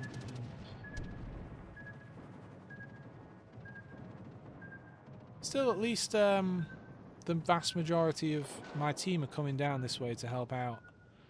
And I've not taken too much damage yet, so I'm happy. I'm happy. There's an Orion up there. That's a pretty good battleship. But also one that's not too difficult to damage. He's moving fast. I'm not sure exactly where I should be aiming. Let's try this. Did I hit him? Did I get him? No. Yes. Kind of. Barely. I kind of bracketed him. I'd say that was a reasonably good shot, all things considered. This is a lot of ships. This is the Queen Mary. This is a lot of ships. I'm kind of glad I'm getting behind an island here to break them up a little bit. Might fire on the Queen Mary. Maybe I'll get lucky and magazine explosion her like real life. That's the way I want to go, in a magazine explosion. Like if I had to die at sea in a military vessel, I would want to go, preferably not at all, but if I had to, a catastrophic magazine explosion where I die instantly. There you go. So their whole team are, well, most of their team really seem to be very much pushing up back there ahead of me, and so I'm not just going to swing out into the open here because a lot of them would be able to get an angle on me. I'm going to try to hug the coast here a bit and see how things shake out. Let my team catch up, because you do have some chaps back here. There's a cruiser that isn't playing the game, which is a shame. Actually, hang on. Oh yeah, Benny. That's an interesting username. Hello, Piotr. Hey, here's something. I don't know if you know any Russian people, But I went to a get-together with a Russian chap once, and it was like a potluck, like a bring your own... oh, that's fair enough fun. That's fair enough. It's like a bring your own food... a potluck, you know, where everyone brings something. Oh, this is about to go really poorly for me, isn't it? And he brought something really interesting, which is apparently like a local like dish, and it's like it was like a salad soup. So it had like radishes and stuff in it, but the water, the liquid, was like a cola. It wasn't Coca-Cola. It was some slightly more local version of cola. But that was so strange. Eating a sort of a almost Coca-Cola soup with radishes in it and stuff. And the thing is, it wasn't bad either. Like, you expect something like that to be like, oh, that's weird, that's awful. But no, it was just strange. Hello, Galicia. What are you doing up here? You know what, guys? I could use some help. Yeah, like, I mean, it was one of those like off-brand colas that's a bit different. It's got a bit more to it. Coca-Cola tends to be very, very just kind of sweet and syrupy, and I don't know. It can often not be as good as, you know, other colas. But yeah, it still was basically a cola. It was really bizarre. Oh, I'm stopped. I thought I was reversing because I do not want to be here. This Galicia, if someone could blow it up, or I'll do it. As long as someone fucking does it. That's not going to hit. He's speeding up. He's dodging. Oh, I got him. It really didn't look like it was going to hit. You know what? I need to use a repair. I don't really want to because I'm still getting hit, but I was about to get blasted. Bezabola. But yeah, it was so bizarre. It was so strange. And while I would not choose to eat it again, I must admit that that it wasn't disgusting or anything. I could understand why someone who grew up with it as a child would like it. I'm kind of wiggling back and forth here because there are ships back there. Like, if I keep going backwards, the Orion and the Wyoming will be able to hit me. Plus, there's that destroyer behind me that might get it into his head that I'd be a nice target for some torpedoes. But I also don't want to move too far forwards because I'll have a similar issue with the Piotr and the Queen Mary here. I do have a... oh no, here come torpedoes as well. I do have a friendly battleship coming up behind me here, but yeah, I've been soundly torpedoed. Ooh, that wasn't good. Main turret critically damaged. And my aircraft carrier friend, now I know I'm dead, the Queen Mary got me, my aircraft carrier friend is coming up to help out. And that's how well that was going to go for him. Yeah, don't feel bad that you have to go play video games. You know, it's been really nice having someone in chat to converse with. I always appreciate it, but it's, you know, you've got better things to do than hang out with me, I'm sure. Let's see, what do I want to pull out here? And in fact, I'm going to be streaming for another 30 minutes anyway. And then I'm going to have a nice relaxing shower because today started very, you know, I'm a bit under the weather. So I skipped my morning routine so I'd be on time for streaming. Oh, I'm a little tired now. I could do with a lie down. We all have a nap together. Just a... What do I want to bring out? You know what? I've not played a lot of cruisers today, or possibly any. Let's do that. Oh no, I did bring the Cherbourg out. That's kind of a cruiser. What should I bring out? You know what? I trash talked this ship earlier. I'll bring it out. Is it? Good. You know, I had a friend once in America who said I had a really nice voice, which is always hard to believe. You know, when you hear your own voice, you just think it sounds like your own voice. But she kept encouraging me to do like audiobook recording stuff. She was like, oh yeah, you have a lovely voice. You should do audiobook recordings. But nowadays, you've got like AI coming in and taking all those jobs, so I don't know if that's a good idea. I have some books here. What do we got?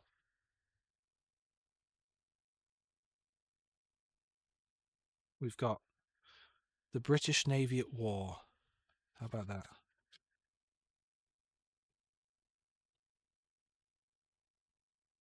In fact, I've just flicked it open to a page here.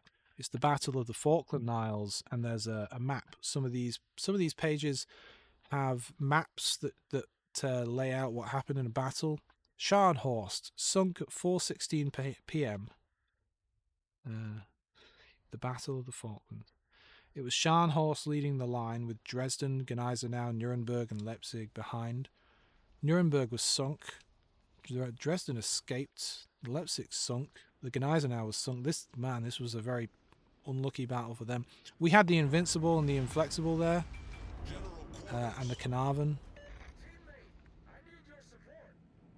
Yeah, I know what you mean about the whole like calming, not jarring thing. I prefer that on YouTube and stuff as well. I like relaxing people. Oh, okay, hang on. What are we doing here? So I'm in this Awuba. See what I mean about only being able to fire torpedoes out of your arse in this thing? You really have to swing away from the enemy if you want to hit them. Oh, I'm sorry, cruiser guy. I was sorry. I don't like getting in people's way like that. Whoops. And it's just a very long ship. It's easy to hit, I feel, because it's so big. And it's not like it has a bajillion guns either. This guy's... I guess I can launch my planes, as useful as they are. Fighter airborne. You like the chaos loud voices when it fits in with the games. That makes sense, yeah. I suppose I just mostly don't watch gameplay footage for those kinds of games, maybe. I don't know. I like relatively relaxed, but I'll watch a Call Me Kevin. You know, I like his content. Oh, this guy really wants to torpedo me, and he's going to manage it this time. I wonder if I might avoid one of these. You know, it's almost surprising that thing detonated, considering the angle it hit me at. I don't think this game models like torpedo impact angles and the possibility of duds, you know, and like impact pistols not going off and magnetic pistols and things. It'd be cool if it did, because a torpedo hitting at such a shallow angle like that is really unlikely to actually detonate. But in this game, they all detonate even if they just scratch you gently. Right, Omaha, a good ship, but a relatively soft ship, so I don't know. Yeah, this game is calming, right? Oh, this guy really wants to bomb me. Look at this, he's coming in again. I'm trying to gently dodge as much as one can with this flaming thing. See, if I want to torpedo this Omaha, I have to really think about it. Goddamn, this Omaha is... They really want me dead. Oh, I didn't want to say retreat. I just wanted to say SOS. I need support. They really... I'm done for here. Oh, man. Okay, I got lucky on that one. We're flooding quickly. They got me in a fighting retreat, which I don't like to be in. Problem solved, sir. And I'm way out of range of torpedoes. Hey, there's another Awuba.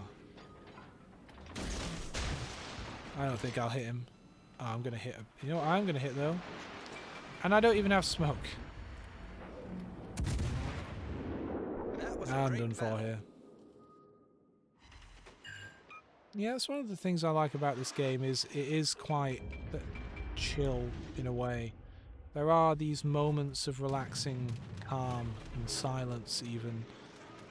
Like right now, I don't really have to do anything. I'm not really doing much of anything. What I'm pointing one of the sticks so that I can try to dodge these torpedoes, but there's a lot of like slow motion strategy involved in these things. Jesus, it's chasing me. I don't want to point the ship in another direction lest I get hit by the thing. I have to wait for these torpedoes to run out of steam so I can change course. Actually, where is this plane? Oh, is he bombing me again, or is he bombing the other guy? Alright, I'm done for here. Look at this, 800 health points. Nah, it's over. How often do I think I will stream? Yeah. At the moment, my schedule is set up 3 times a week. Tuesday, Wednesday, and Thursday. Tuesdays is 10 a.m., Wednesdays is 10:30, and then Thursdays is 11 a.m. because I'm trying to work out what would be an ideal time. So I thought I'd kind of, 30-minute increments. I don't know. I'm still trying to work it out. One would normally say, I'm guessing. Look at that! I actually unlocked the Piotr Veliki. Sure. Velikai. I don't know, Mr. Mackay. You'd think like, oh, you should probably stream like in the evenings on a weekend, right? That would probably be the best time. Yeah, I'll purchase this ship. Absolutely, I'll give it a crack. I'll give it a go. But like, I don't want to compete with every single person in the world. So I thought, well, I've got time in the middle of the week in the morning, and also I like to go to bed early. The time here is 12:40 p.m. here, so I basically stream and then go have lunch. I have to account for the fact that you need to be around when others aren't. Exactly. Yeah, and I looked at like what would be a common time for people streaming, and actually Twitch is quite good for that because once you stream a game, you can look in the stats for like this game that you were streaming. Like here's when people usually stream it, and here's what the average viewer counts are over the hours. So like I think I saw that there was quite a big bump on like a Tuesday evening for some reason. If you're streaming World of Tanks, the console version that I streamed yesterday, Tuesday evenings, like 5, 6, 7 p.m., 8 p.m., there's a big bump of people, apparently, like a big jump in viewers. You don't see that for the rest of the week, just Tuesday evenings and Thursday evenings, I think, or Friday. Tuesday and Friday. I don't know. You get a lot of viewers on Tuesday evenings, apparently. I don't know why. Anyway, what do I want to get on this thing first? Is this one of the ones... okay, I only get one option. You know what? So I can get this initial upgrade on this thing, and I can pick like maybe I want to get slightly better aim or more secondaries range or more anti-aircraft or main battery traverse. For me it's going to be between turning my guns faster or slightly better dispersion, but I usually like to bring a ship out and get a feel for it first to decide what I want. Because, like, what if the turrets already spin super fast and I don't need that upgrade? What if I'm happy with it the way it is? So many weird flags in this game. I'm not going to bother with camo just yet. Not going to bother. I'm just going to pull it out and see what's going on. Take advantage of when it's calm to stream and compete with bigger streamers. Oh, if 100 people stream at 2 but there's 1,000 people who will watch, it's better to wait till 6 when it's just 5. You know what? Yes, I agree, but also that sounds like an exam question. If 100 people stream at 2 but there's 1,000 people who will watch, is it better to wait until 6 when it's just 5 people and 300 people? And if the train arrives at Liverpool at 10:47 a.m., but it leaves Liverpool at 9:48 a.m. Oh god, I hate those questions.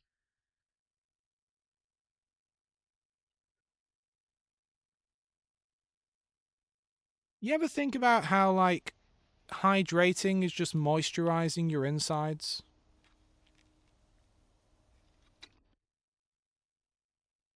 It's a good drink.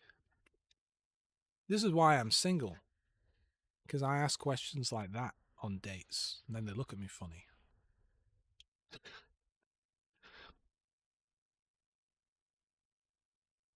I turned the music off in this game, and I didn't just do it for streaming or anything. And it's good music. It's just that when you play the game over and over again, and it plays the same music over and over again, you get sick and tired of it, and you don't ever want to hear it again. If Johnny has 13 bottles of dish soap, why does Johnny have so many soaps? Mind your own business, David. Well, that's probably because he bought in bulk like my mother would do. Yeah. I recently got a huge, like 4 or 5 litre container of like industrial hand washing soap stuff for like a family member A family member works in like an industrial setting, like in a lab for producing chemically things. And I guess they ordered this stuff in, but it was the wrong stuff, and they couldn't send it back, so they just gave it to me. And it's the kind of stuff that you might use if you've got like some really dirty hair, like maybe you got oil on your hands or something. But it's this massive container of this stuff. It's pretty cool. I'm trying to swing behind this rock here to get behind B. I've not even looked at who we've got in the game. Okay. I don't have strong feelings one way or the other here. Why did I pull out my Svetlana? That wasn't the ship I wanted to pull out at all. I wanted to pull out that new battleship, but for some reason I've pulled out a random Russian cruiser. I love these older ships, though, that just have guns literally everywhere. Like, if you look at the ship at the bottom of the screen, you can just dance around and point any which way you like, and you're always going to be pointing some guns at the enemies, so it doesn't really matter. In fact, I am going to race out here because I want to help this Königsberg who has raced ahead. Well, you know what? The funny thing is, this soap is like... is all like organic and vegan and stuff. So like it is industrial stuff. It's from Worth, if you know that company, WRTH or something. But it's made to be like something like it's all like totally organic and no like artificially done chemicals and things. I don't know. Yeah, you never can have enough overkill. It is a bit like just surrounding your ship with a lot of secondaries. But this was the old way of thinking for ships like this. Was like just strap more and more and more cannons on. More and more and more guns. These guys want to set me on fire. I have so many fires. I don't normally bother putting them out, but I had 4 fires just there. So this guy, does he want to torpedo me? What's he doing? What is he doing? Surely he's going to reverse now that he knows he's made a mistake.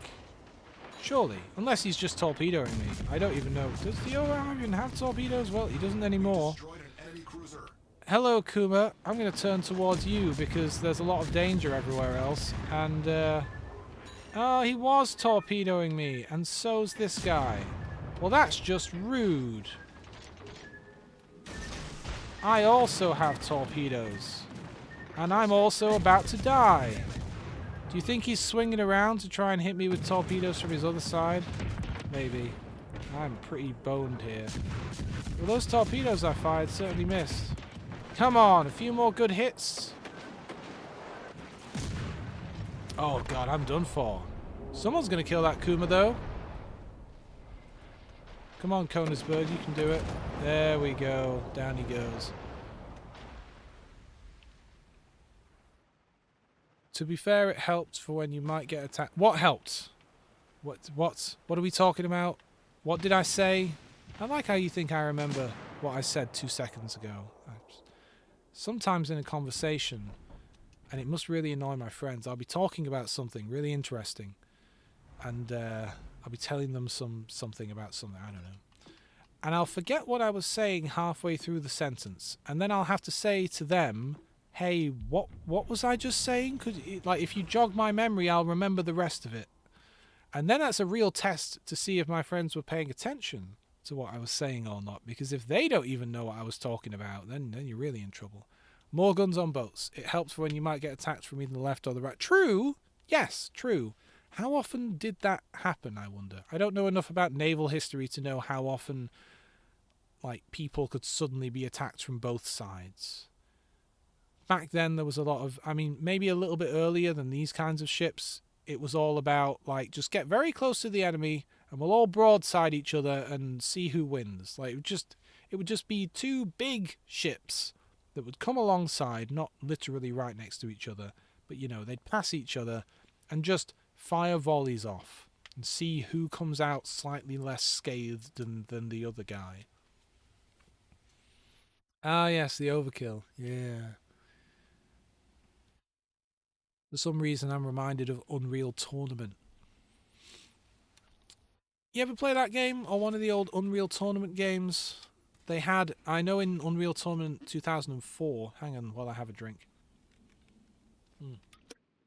They had this like ultimate weapon called the Redeemer, which was a mini nuke, but it was a really interesting thing All right, let's do this. because you could actually pilot it. Like that was the, I'm gonna swing to the right. That was the offset. Like, okay, it's this really powerful weapon with a big blast radius, but the downside is it's actually a missile that you fly, like you fly around. When you fire it, you get the camera inside the missile, and it flies quite slowly, so people can shoot it out of the air before it gets to them and detonates. But that was a fun thing, because you try and fly it around inside the map to get people. I don't know why I thought of that. If all your guns are on the right, you're screwed on the left. Quite true. Quite right. Quite right. And then they solved that problem in the end by saying, what if we had just one row of guns in the middle and they could point in either direction? Genius. Okay, well, this destroyer up here has seen me. I'm not too concerned about that. We have a screening destroyer with us here, a Mahan, which is a good ship, and an Endracht, which I know nothing about, but at least we've got him. Looks like we have at least 2 battleships and a cruiser coming up to face me because most of the people are going somewhere else. Alright, Andrea Doria. Do you reckon I'll hit? This guy's going pretty fast. Maybe I'll hit him. Let's see. The Fuso, for those who don't know, very powerful guns and a ridiculous number of them, but quite scattershot. Quite hard to hit things from range. I'm going to slow down for a sec here. That enemy destroyer is getting a bit close. And I don't just want to race out ahead and just get torpedoed or something. War never changes. Yeah, war never changes, except when it does. But even then it doesn't really, does it? Oh, this guy wants help? Yeah. Certainly. You know what? I will swing out. I've got more rocks I can hide behind, but things... If he can take out that destroyer, I'll be a lot happier about my situation here. I mean, I'm not the most indestructible ship ever, but I can do a lot of damage. But so can that one friendly little frickin' enemy destroyer there. I'm ready to do some real damage to whoever comes around the corner. Yes, it evolves, quite right. Like at the moment, it seems like drones are a huge thing in modern warfare now. Which, if you'd thought about it, with hindsight, makes a lot of sense. And yet, no one really put a lot of time and thinking into it. I'm sure in the bowels of DARPA somewhere, or whatever those guys are called, people were developing that stuff. I'm looking at this map here. No one's really coming out. We have 3 friendly destroyers here. I feel like it would behoove me to move up. There is still that enemy destroyer, but honestly, with the number of friendly destroyers we have, is he going to get the opportunity to engage me? It might be more useful for me to help out our destroyers so that these battleships aren't able to focus down too hard on them. I do have the ability to improve my aim slightly. Maybe fire one shot and see what I'm doing. He is turning slightly, but that was a reasonably good shot. I think he's turning a little bit, so I moved. That may have been the wrong move. We'll see. It's the Gepard. I did not get the kind of hits I was hoping for there. Wow, that Andrea Doria really kicked the crap out of me.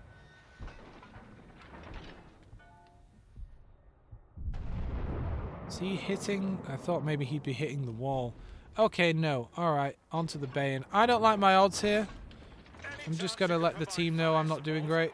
I don't like my odds at all. I might as well do a heal when at least there are slightly fewer people who can shoot me. What's my secondaries range? 4. The goal of war is to kill as fast and cheap and as quick as possible. Problem solved. Without being able to feel remorse. Okay. I would say the goal of war is to meet whatever your war aims are. But yes, no, I see your point. You're like the goal of actually doing the war. That's such a terrible way of wording it. Doing the war. I sound like a child. I'm doing a war, mother. But yeah. I think sometimes over in history, some civilizations have kind of forgotten that the point of fighting a war is to achieve a certain aim, and it's not always completely obliterate your enemy. You may have very specific war goals, and when you achieve them, there you go. War won. Wow, this Andrea Doria could really smash me. I'm doing really poorly considering I'm a Fuso. I'm just not getting good hits. I'm not doing very well.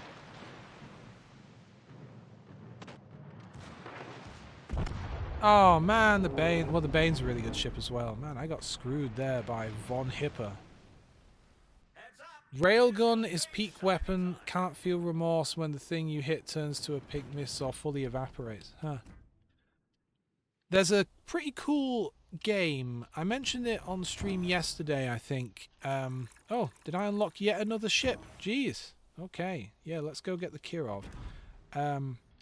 There's a pretty cool game called Nebulous Fleet Command, which is like naval combat in space, very much like The Expanse. If you like The Expanse, the TV show, or if you like Battlestar Galactica, or even kind of a little bit of Homeworld, I guess. It's very much that stuff, but it's very rooted in realism.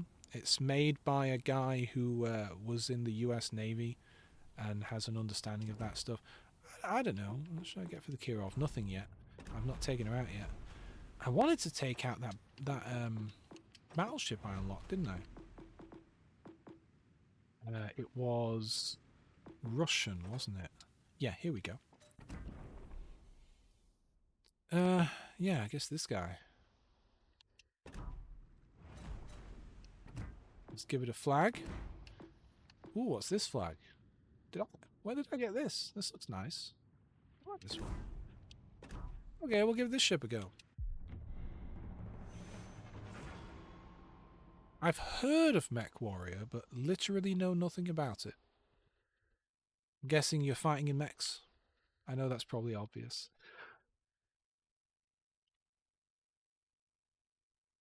Ah, yes, Command and Conquer and Supreme Command. Now you're talking a bit more my language. I played the Command and Conquer, like the Red Alert games, with the wonderful Tim Curry. Marvelous bit of acting there. He really chews up the scenery in that thing. But I did enjoy Supreme Commander as well. That was a great. There were two of them, weren't there? I really enjoyed those games. I didn't play Halo Wars, but I'm a pretty big Halo fan in general. I played the Halo FPS games. But I never got around to playing Halo Wars. Not for any particular reason. It looked like a perfectly good game. I just didn't get round to it, I guess.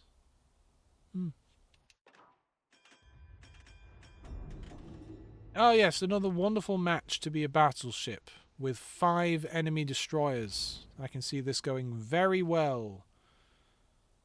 Jeez, yeah, okay. Good luck, everyone. Good luck indeed. I'm going to swing towards my allies here and just, I don't know, strengthen numbers. I just don't want to be out here on my own. It's a bunch of cruisers though. I'm the only battleship. You know, I might go the other way and stay behind this cover. Although that said, this is a weird match. I don't know what to do. I don't know what to do here. We do have a friendly cruiser coming our way, and the other ones are so far away that it doesn't really matter, so maybe I should just stick on this side of the map, use a bit of cover. Really, we're going to be fighting whatever that... What is that battleship? It's a Giulio Cesare. I don't know, it's an Italian battleship, I can't pronounce it. And he's over in the middle of the map currently. And I do not have much in the way of range. I'm mostly going to be concerned about torpedoes here, let's be honest. And maybe being set on fire by the feckin' Omaha. Stop setting me on fire, guys! They're going to set me on fire. Yep, I'm on fire. That's a big concern for me here. Halo Wars is the main game due to me being stuck to Xbox still, so I have very little access to RTS games. Yeah, what RTS games are on the Xbox? I think technically Age of Empires is, right?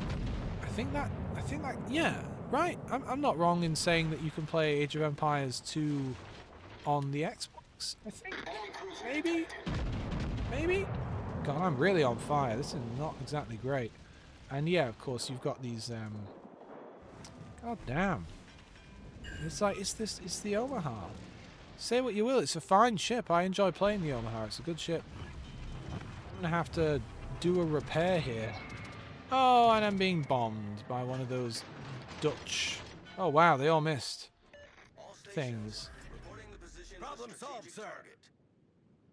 You prefer the World War II era and after. Fair enough. Fair enough. I'm not sure what to do here. I can't quite hit this guy at the moment because of the island I'm behind. And I don't just want to swing out in front because I'll get torpedoed. Right now I'm just not moving. They can't see me, I can't see them. I need help. Oh, man. No, I'm gonna move. I'm gonna have to turn around. I'm gonna have to turn around. Yeah, I enjoy like the kind of like near future stories where they look at current technology and see where it might go. That kind of thing is quite fun. There was I forget the name of the book, but there was a book that was about like a near future. I'm gonna have to turn my guns around here, like a peer conflict between the US and China. And that was, again, that was an example where it wasn't simply a conflict where, like, oh, you know, one country wanted to destroy the other or invade or whatever. It was more a case of China. In this particular story, it was vaguely grounded as much as it can be, in that I think it was China trying to assert like a kind of a military dominance, trying to basically say like, look, we can push our weight around, and here we'll prove it. And but the interesting thing is it was a lot of like near future kind of technology stuff. So it began with like China doing a big like hack on American just infrastructure systems, and there was also like a space station that had some kind of laser-based weapons that could shoot like missiles and things. I'm pretty boned here. And if I recall, the space station itself was made of something reflective, so you couldn't even use the same kind of weapon against it because the laser would bounce off. I don't know, it's a lot of silly fun stuff like that. Like modern day Tom Clancy-esque kind of vibes almost. You can't wait. Supposed to be getting a third Halo Wars that will include more playable commanders and hopefully Flood and Forerunners. Oh, yeah. That would be neat, and I'd actually play this one, especially because I have Game Pass and it would be free, quote unquote free. Am I hitting this guy? I mean, I am using high explosive rounds, and I am setting him on fire and stuff. Let's repair because we've won, by the way. Our team really did the work on the other side of the map, while I was over here trying to survive. Yeah. Man, this guy really wants to bomb me. He hit me. I was about to say he's missed every single carpet bombing attempt, but he did actually hit me that time. So fair play to him. I'm not doing a very good job here. Can I blame the ship? This is my first time out in this ship. It seems to really scattershot everything I fire. It just seems to really have a wide spread. Yeah, new mission survived. Man, Reach was such a good game. I was so pumped recently when playing Helldivers 2 when they brought like those kind of vibes in. When they because they literally like they had this what do you call it when you have like an event that does stuff in, it doesn't have to be in real life, but basically they were running a stream where you could interact with the stream to quote unquote like hack systems and bring satellites online and stuff, like an AR thing, right? Like or whatever it's called. So they had that thing going and you were excited about that, and then finally they played this little cutscene that was basically the same as the clip from when all those ships arrived at Reach in Halo. It was like exactly the same, but their own take on it, and it was dope. Augmented reality, yeah. Apparently you're getting the person who made the first 3 Halo games in charge of the newest. Do you mean the newest Halo Wars or the newest Halo? Because I know they are working on an actual Halo game, like a Halo game. I hope that does well. Like, I hope it is good. I'll get it if it's good. I think my opinion on the Halo games is probably the same as most people's, in that they used to be fantastic and they've dropped off significantly in quality. Although the thing is that new game, Infinite, I think it was called, has good multiplayer. Like, you can tell that the campaign was supposed to be far longer and better, and they weren't allowed to build what they wanted to build, right? And so everything got rushed out of the door.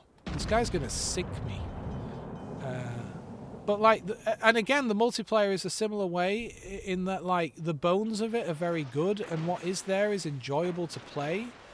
But there's not enough. There weren't enough maps. There weren't enough game modes. There wasn't enough support. It just needed more. I'm on fire, which is bad. The ship is on fire. Frankly. Good show. Man. Yes, Halo games were good until 4. 5 was terrific. I liked 4 to a degree, and Infinite didn't meet expectations that were announced. Yeah, that's you wrapped it up very succinctly there. Like, Halo 4, the high point for Halo 4 for me was some of the new weapons were really nice, and like the sound effects, the Foley art work on that stuff was good. The sound design in Halo 4 was the best thing about it, really. But the multiplayer was actually good. At the time, it upset a lot of people because it was a bit of a departure from your standard Halo thing. They were trying to modernize it slightly and bring in stuff that other games had. But I think it worked well. The problem at the time was that the game just ran poorly for a very long time. The frame rates were terrible.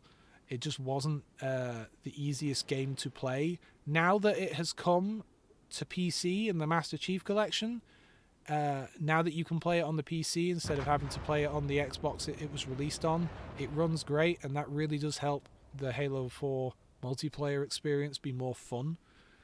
But the actual campaign for Halo 4 was not the best.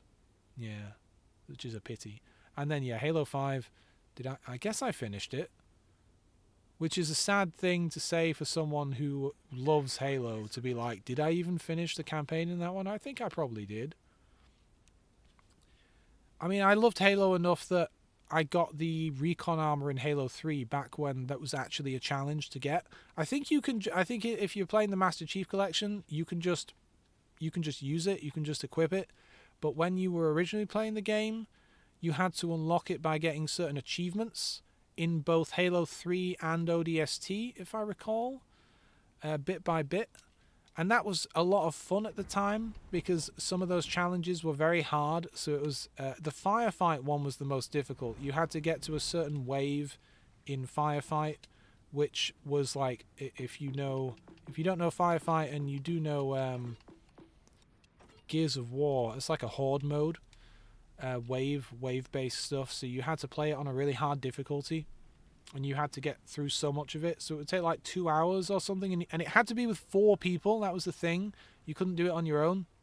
It had to be with a certain number of people. So you had to get your friends together and actually do it. But we managed it in the end and unlocked all that stuff, and I was very proud of my little achievement. What am I going to pull out? I'm near the end here, so let's see. What can we pull out that might be a bit of fun? What ships do we have here that might be a bit of fun? Let's go to the start of my list. I could always bring out the Warspite. That's always a fun ship. Yeah, sure. Let's bring out the Warspite.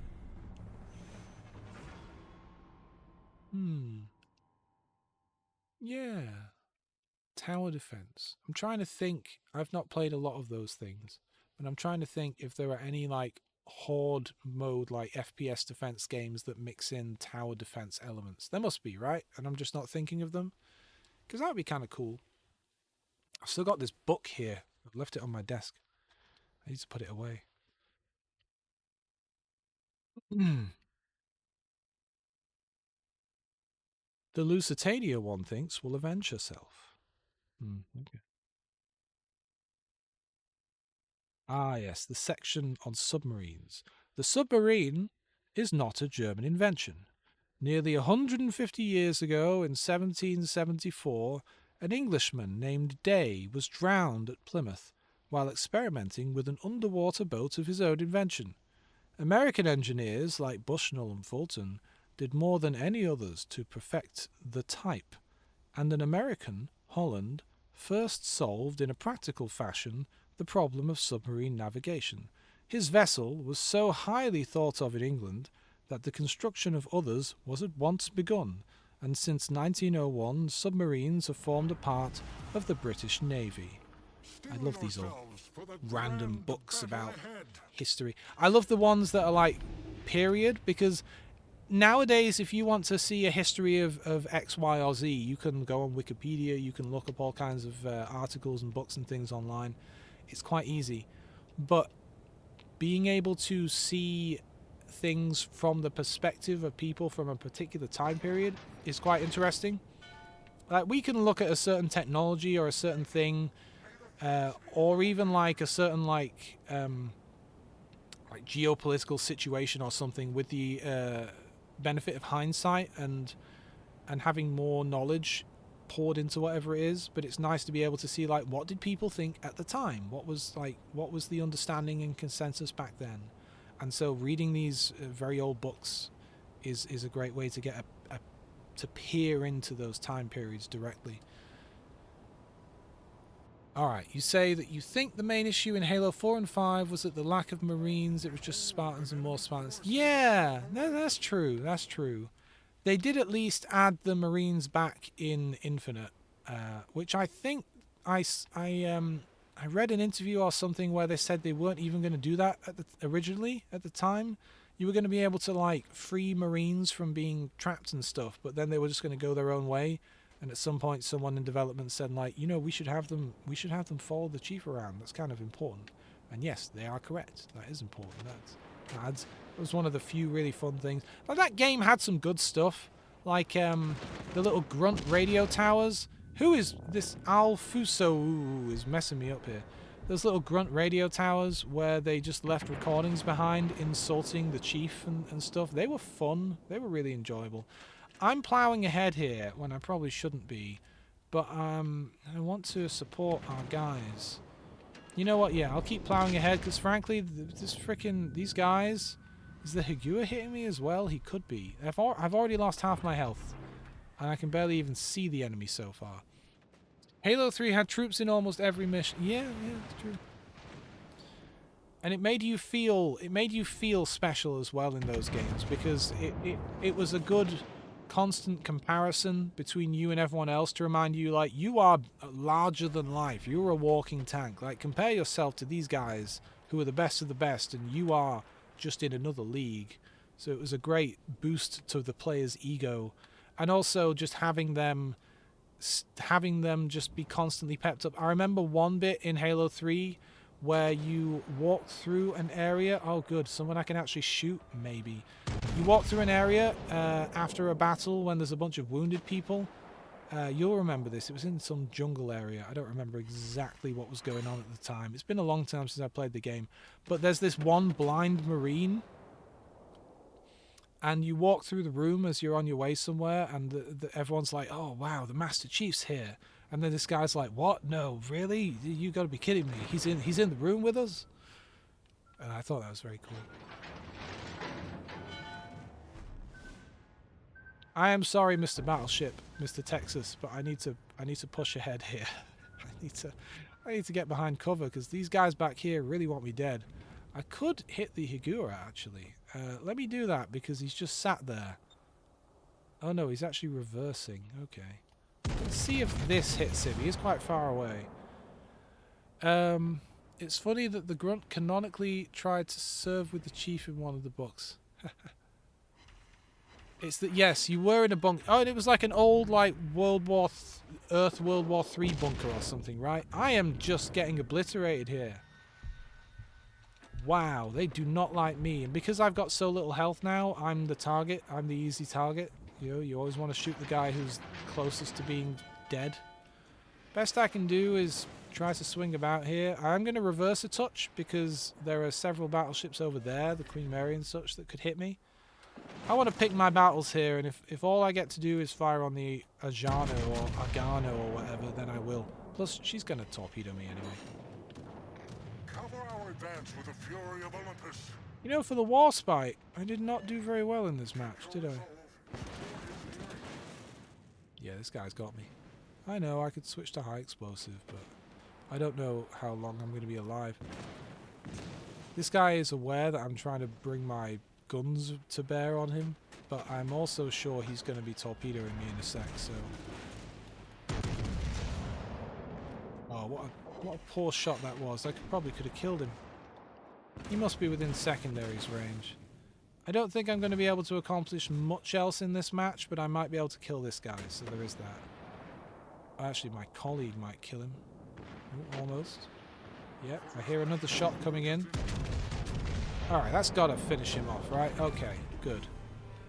By our hands, a foe's cruiser. And there's those torpedoes. I figured he'd volley off at me at some point. Alright, I need to keep swinging this way. I'm between a rock and a hard place, really, because as the Texas has found out, going down there is a bad idea. I use a heal where I can here and just do what I can. That is a lot of text there. I'm going to read that in a minute. Because I'm pretty screwed here. I mean, I don't know. I could try and pot shot this destroyer with my armor piercing rounds. Maybe I'll hit him. He's going... Oh, no, he's turned. Ah, it was a good try, though. Look at that. Really bracketed him there. I think that was my shot that bracketed him. Maybe not. It could have been someone else. Is he reversing? Try and do a 3-point turn? Alright, well, I'm leaving. Thank you and good day. And as you can see here, we are losing very much. Our Texas is dead, and so those two big battleships down there are soon to be engaging me, not to mention every other battleship on the map. Jeez. That's a cruiser. Pensacola. Squirrely little ship, although in this case she's barely moving, but normally she's quite hard to hit. She can be quite hard to hit because she can really move. Yeah, that's what you get for sitting still for some reason. You are lucky that I'm not going to be able to hit you anymore. Let me just tell the team that she's weak. Any second now, this Alfusou, I don't know what that ship is. I've never seen it before, but it can really hit. They're going to fire a volley off at me. I can't see them, but they can see me. Just wait for it. It's a coming. Confident. Yeah, there it is. A splendid clash worthy of the gods. I really thought that was the end for me. There we go, the Hikua got me. Good God. Alright, one more match in my kamikaze, because it's just fun. I'm going to read your text. Let's see. Actually, let me load this thing up first. Come on, there we go.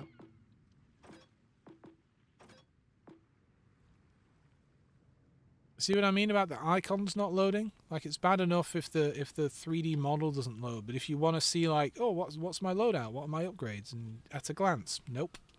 Anyway, let's see. You say the one mission where you first meet the Flood and come. Oh, I remember the first time I met the Flood in Halo. I remember very, very well going into that room, seeing the like recording on that guy's helmet. I remember it very, very well. You don't forget the first time you meet the Flood. That was some very good just enemy design, level design, everything. God, that was it was terrifying at the time. And that was one of the first video games I really had played. I think I had it on PC at the time because it was way before I got my first console. So I hadn't played many games, and that was one of the first modern games I'd played after stuff like Quake. So I was already in awe of like the modern like cinematic experience that you got in that game. And I'd never played horror games, so this was the closest to horror I'd ever experienced. God, it was terrifying. Anyway, let's see. Oh yeah, a guy going on about the horrors of the flood and stole their minds, consumed their memories. Are we talking about TikTok? Sounds like no. Battle starts. Fun begins. Yeah, the flood is terrifying. Oh, you're referring to the Halo 3 one? Yeah. The flood is always terrifying.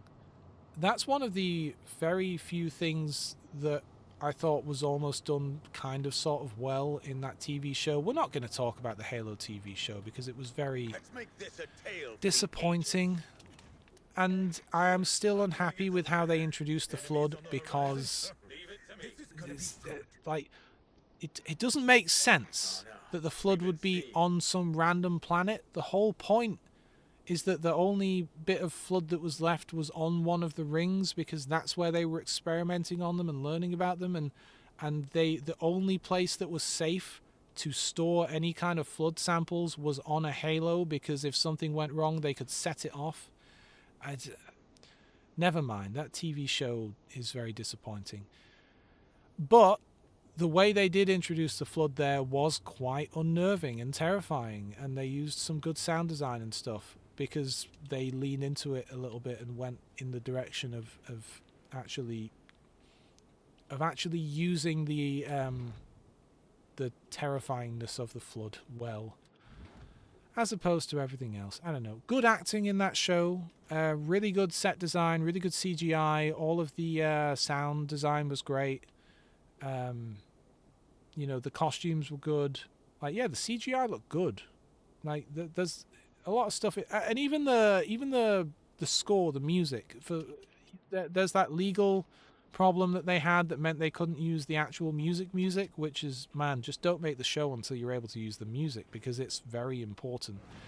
But like, you can't, for what they had access to, you can't blame them. It was just the writing that was terrible. It was just a great example of writers who think they know better than the source material. Like, what are you doing, guys? They basically. I'm not going to hit the Soma high. He'll move. I don't know what the hell he's doing, but they basically just took the characters as if they were like action figures and told entirely new stories with the action figures. You know. It was a shame, really. And the real shame of it is we're not going to get another one. This was our one shot. This was our one chance. They're not going to make another Halo show. Wow, this guy really just let me hit him. Someone can finish him off. I fired some more torpedoes in case he started moving forwards. Maybe one of them will hit him. No. He really is just sitting there. He's not moved. Is he shooting at people or is he just sat there? Look who we found. We've been seen. No, I've not been seen. I meant to. Anyway, sorry. I should be reading you. I should be reading chat. Of course. Yeah, the show had some fun moments. But really, the fun moments were mostly like, oh, here's a cool thing from the games. Like, there's a bit where they have to fight a brute with a hammer, and that was fun. You may be wondering what I'm doing in this game, and I'm barely paying attention. We're over the 2-hour mark now, so my brain is fried. I know that there are aircraft carriers up here somewhere, so I just... seeing as they left this gigantic gap in their lines, I figured I'd just have a go at finding their aircraft carrier. They know I'm here. He's going to try and bomb me any second now. Look, you can see he's lining up at me on the minimap, so I'm just going to try and dodge a bit. I might not be able to dodge, but we'll try. He's probably going to start heading back towards his buddies. That's what I'd do if I were him. I'd really love his planes to leave. Leave me alone. Alright, let's suddenly swing to the right now that he's really coming in for a bombing run. Ah, no, he got me. He got me real good. No, the engine's damaged. Alright, first things first. We got Higua who's in range. Problem solved. We're sailing smooth now. Let's fire at least something off at the Higua. Can we swing around? I don't really want to get caught here. God damn, he's taking out my engines again. I need to learn everything. No, The engine's All right, damaged. well, this didn't go so hot. I could lay smoke, but what's the point? This guy might sink me. This guy's good. He thought I was moving. I'm not moving, buddy. You took out my engines. I think he's literally right over there. He must be right around the... He must be right here. There he is. Problem solved. We're sailing smooth now. I'll fire 2 torpedo volleys, but I don't trust him to not start moving here. Oh, thank God that didn't hit. The Ranger's quite a fast ship as well. She can be hard to keep up with. So, let's see what happens here. It depends on if she starts moving. She hasn't, which is interesting. So, that's nice. Oh, she's still trying to bomb me. Alright, let's just swing around, make it harder for her to hit me. She started a fire, which isn't ideal, but I'm going to start more than a fire. I don't know why she didn't start moving. There we go. No more boosts. Right, We're making it so, again. let's put that fire out. We do have an enemy battleship over there, the Higua. She's still trying to bomb me, and Problem she's solved. good at it as well. We're Look at sailing that, she smooth. started another Main fire. turret's damaged. We should do something. I'm more concerned about the torpedoes.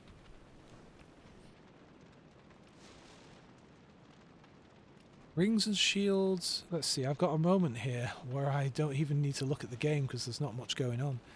Were the only places that... Yeah, were the only places they survived. Yeah, exactly. Big dumb monkeys decide, let's ignore the warnings of the time when the flood... Well, if anything, one of the issues is that we didn't know. Right? The flood were feared a long, long time ago. And the problem is, I don't think they actually left behind any concrete information. I mean, look, I didn't read the books. I have a friend who's way into the Halo books and knows all this stuff. But just going off the games, like when we run into the flood, it's not like we're like, oh yes, the information that these Forerunners left discussed the flood in detail and told us exactly what it is and that we should definitely avoid it and not let it out. So, I don't know, that's kind of on them for not telling us. Am I going to hit the Higua here? She's not really dodging. Yes, I got one decent hit. I could sink her if she keeps this up. It's anyone's guess who's going to win this match. Let's fire a volley right at the end there, but also swing it in a bit in case she comes about, which she is doing. And let's also... Ooh, you know what? I could go after her, but there is also an Ismail up here who is very low on health and literally moving towards me. And besides, there's already a friendly destroyer down there. The T-22 can take on that Higua. I can leave that up to her. A lot of people find what tedious? Talking to people in chat or thinking about the finer points of Halo gameplay? Because I think it would be a pretty poor showing if someone hosting a Twitch stream found engaging with the Twitch stream tedious. Kind of would make me think, why are you even doing it? Actually, I've noticed that I'm very new to the platform, but I just expected that everyone would be kind of like, you know, engaging with chat and things like that. Engine boost is on. Oh, And I guess I'm love not being complaining fast. because everyone has their own way that they want to stream, and some people want to watch things in this manner. But when I pull up a stream and the person doesn't even have a microphone and isn't engaging with chat or anything, it's literally just raw gameplay footage, basically. One wonders why. Oh, look at that. My torpedoes ran out of juice just before they got there. Just before they got there. He hit the brakes. He hit the reverse. Oh, well done. Oh, don't make me fight. Don't make me fight Jian Wei. Don't make me do it. I don't wanna. Oh, we are losing though. Oh, that Higua's still out there. Alright, I really don't want to fight this guy, especially with no health. Maybe I can get away with firing a volley of torpedoes in his direction. He is kind of headed this way. Help me out with your fire. I've got no health, and as I've mentioned previously, this ship is not rigged for, like, shooting things. And the Jianwei is a pretty good destroyer. The Banished opened up high charity on the island. I should read it. Okay. The Banished opened up high charity on the Ark when the Forerunner Sentinels were just absolutely defending it as if it was the biggest thing ever. And they cut into the shield that was seen. Yeah, I see. Yeah. Yes, the Ark is the place. See, I remember that much. Hey, Yeah, 5 man. minutes left. All that, Let's hurry if we want to win. all of the, like, run up to the game with the, what's the word? Trailers. See, I shouldn't be streaming for over 2 hours because I lose the ability to use words. All of those trailers, that trailer where it's like the chief in a desert and then he just looks out over the desert and there's this freaking thing under the ground in freaking Africa or wherever it was. All that stuff, and then leading off to the Ark. I remember that stuff. That was great fun. I'm not sure what to do here. I really, I left that Higua. You know what? I'm not going to go. Well, am I going? Yeah, I have to go into No more A. boosts. I didn't want to We're because if taking I it go into slow A, they'll know from here. exactly where I am. But we're losing on points, and if we want any hope of winning, which I don't think we're going to win, I really have to capture this point. I'm going to wish this aircraft carrier good luck because I'm pretty sure that their destroyer is probably going straight down for it. I mean that, or he's going to C, but why would he do that at this point? He should just be going for the aircraft carrier. I'll wing my way towards B into the Higua. I should have just sunk her myself. Oh well.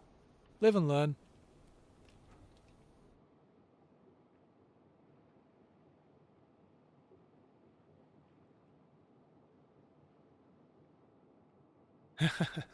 I should have died a long time ago. I think I don't want to big myself up. He is going for C. Look at that destroyer. I don't want to say, oh, I'm amazing or anything. But I have found when I've played with some people in this game, and even in tanks and stuff, that, hell, even in Halo, people can get very aggressive in how they play, very, like, really going for it in a way that is risky. And especially in a game where you get one life and once your ship blows up, you're dead, you're done, you're out of the game, you don't get to respawn. Taking unnecessary risks, sometimes it's fun and sometimes you can go for it and sometimes you succeed, but generally I like to balance that with playing it safe. For example, earlier on, I could have gone straight for that Jianwei, and I could have gone in guns blazing, tried to torpedo her in the smoke. And if I'd done that, I wouldn't have been able to capture A, and now almost B, and stop them from winning on points, or at least slow them down. And I might still have the opportunity to sink the Higua. I wouldn't have been able to do any of that, because I would have probably have been sunk already. But on the other hand, sometimes it is fun to just go for it and see what happens. Yes, yeah, I try not to risk things too much. If my gameplay yesterday was terrible because I've not played the game in so long. It was so bad. I'm usually pretty decent in that game, not like amazing, but I'm usually in like the top half of the score, the players. Oh, pardon me. Engine boost is on. Oh, I love Okay, doing so the that. situation now is that the enemy knows exactly where I am because I'm inside B, so they know, oh, okay, the destroyer's inside that circle. The Higua is not going to let me torpedo it if it's smart. It is trying to dodge bombs, so it's kind of twisting and turning all over the place. I mean, I've got 20 seconds to capture B, and I probably should finish capturing it here. But I would like to get as close as I can to the Higua without being seen. If she moves in too much and gets too close, which she is doing, I'm actually going to have to swing away. Let's make sure I stay in here to capture it. I'm going to have to swing away a little bit because I don't want her to see me. There's no point asking for help because the aircraft carrier already knows its job and there really is only one place it can go at this point. Right, let's keep swinging away. This Higua is hunting me. She is hunting me. And that means she's going to be on the lookout. I have the opportunity to just maybe squeeze through here. Maybe. She's gonna see me. Oh no, we've been seen. All right. Let's hide in the smoke. Let's lay some smoke. It turns out that I just went out of their visual range anyway. But I'm gonna keep moving away for a moment. Let this smoke get. We're losing on points. Man. Heroes today. Come on, we were good. I hit him. I got a torpedo on him. There we go. I got the Higua. We could have totally won that if the timer hadn't run out. I was going to keep going, let the smoke get laid, but then swing out of it, so they thought I was still in the smoke, but I would have actually gone around and flanked them. Ah, what a shame. Well, I've been streaming for 2.5 hours, which might be a record for me. Thanks for joining me. Everyone who was watching. Lurkers as well. As not everyone wants to chat, and that's okay, you know. It was very good to see you, Fun. I don't know whether to call you Fun or Fun Filthy or your full name, Fun Filthy 888, or do I call you 888? That'd be a cool nickname, 888, right? Yeah, we almost had them. If it hadn't been for the timer, I would have at least had a shot at maybe taking out their destroyer. I reckon we had a shot there. Oh well. I will be back at the latest on Tuesday, next Tuesday. I might stream before that, but it would be an impromptu sort of thing, depending on how I feel. One of the lessons I see when I read about like things you should learn as an early streamer is don't like overdo it. Don't burn yourself out on it and stream constantly. So I'm trying to just stick to a schedule instead. So yeah, have a good afternoon or a good evening or a good night wherever all of you are, or a good morning. I'm going to go have some lunch. I'm not going to do a raid today because there's only a couple of people. So just enjoy my dumb sign-off, which I made myself, by the way, from like old archival footage and stuff. I like those old, you know, this was never a thing for me. I'm not that old. But you know how in the old days, at the end of the day, they'd turn a TV channel off and they'd play a sign-off. And in countries like America, the sign-offs would often play or like North Korea do this to this day. Their daily sign-off will be like the flag of the nation and the what do you call it, the theme tune of the nation. What's the word I'm looking for there? The national anthem of the nation. They would play at the sign-off of the TV station, and I wanted to evoke that with a silly, fun little thing. Anyway, you're right. Burnout, lack of motivation. You're absolutely right, and motivation is very difficult for me. Someone with ADHD, I might have motivation for like a week and then suddenly I don't have it anymore, and it's just something you can't switch on and off. So yes, enjoy the dumb outro. Have a good day wherever you are, and I'll see you Tuesday at the latest.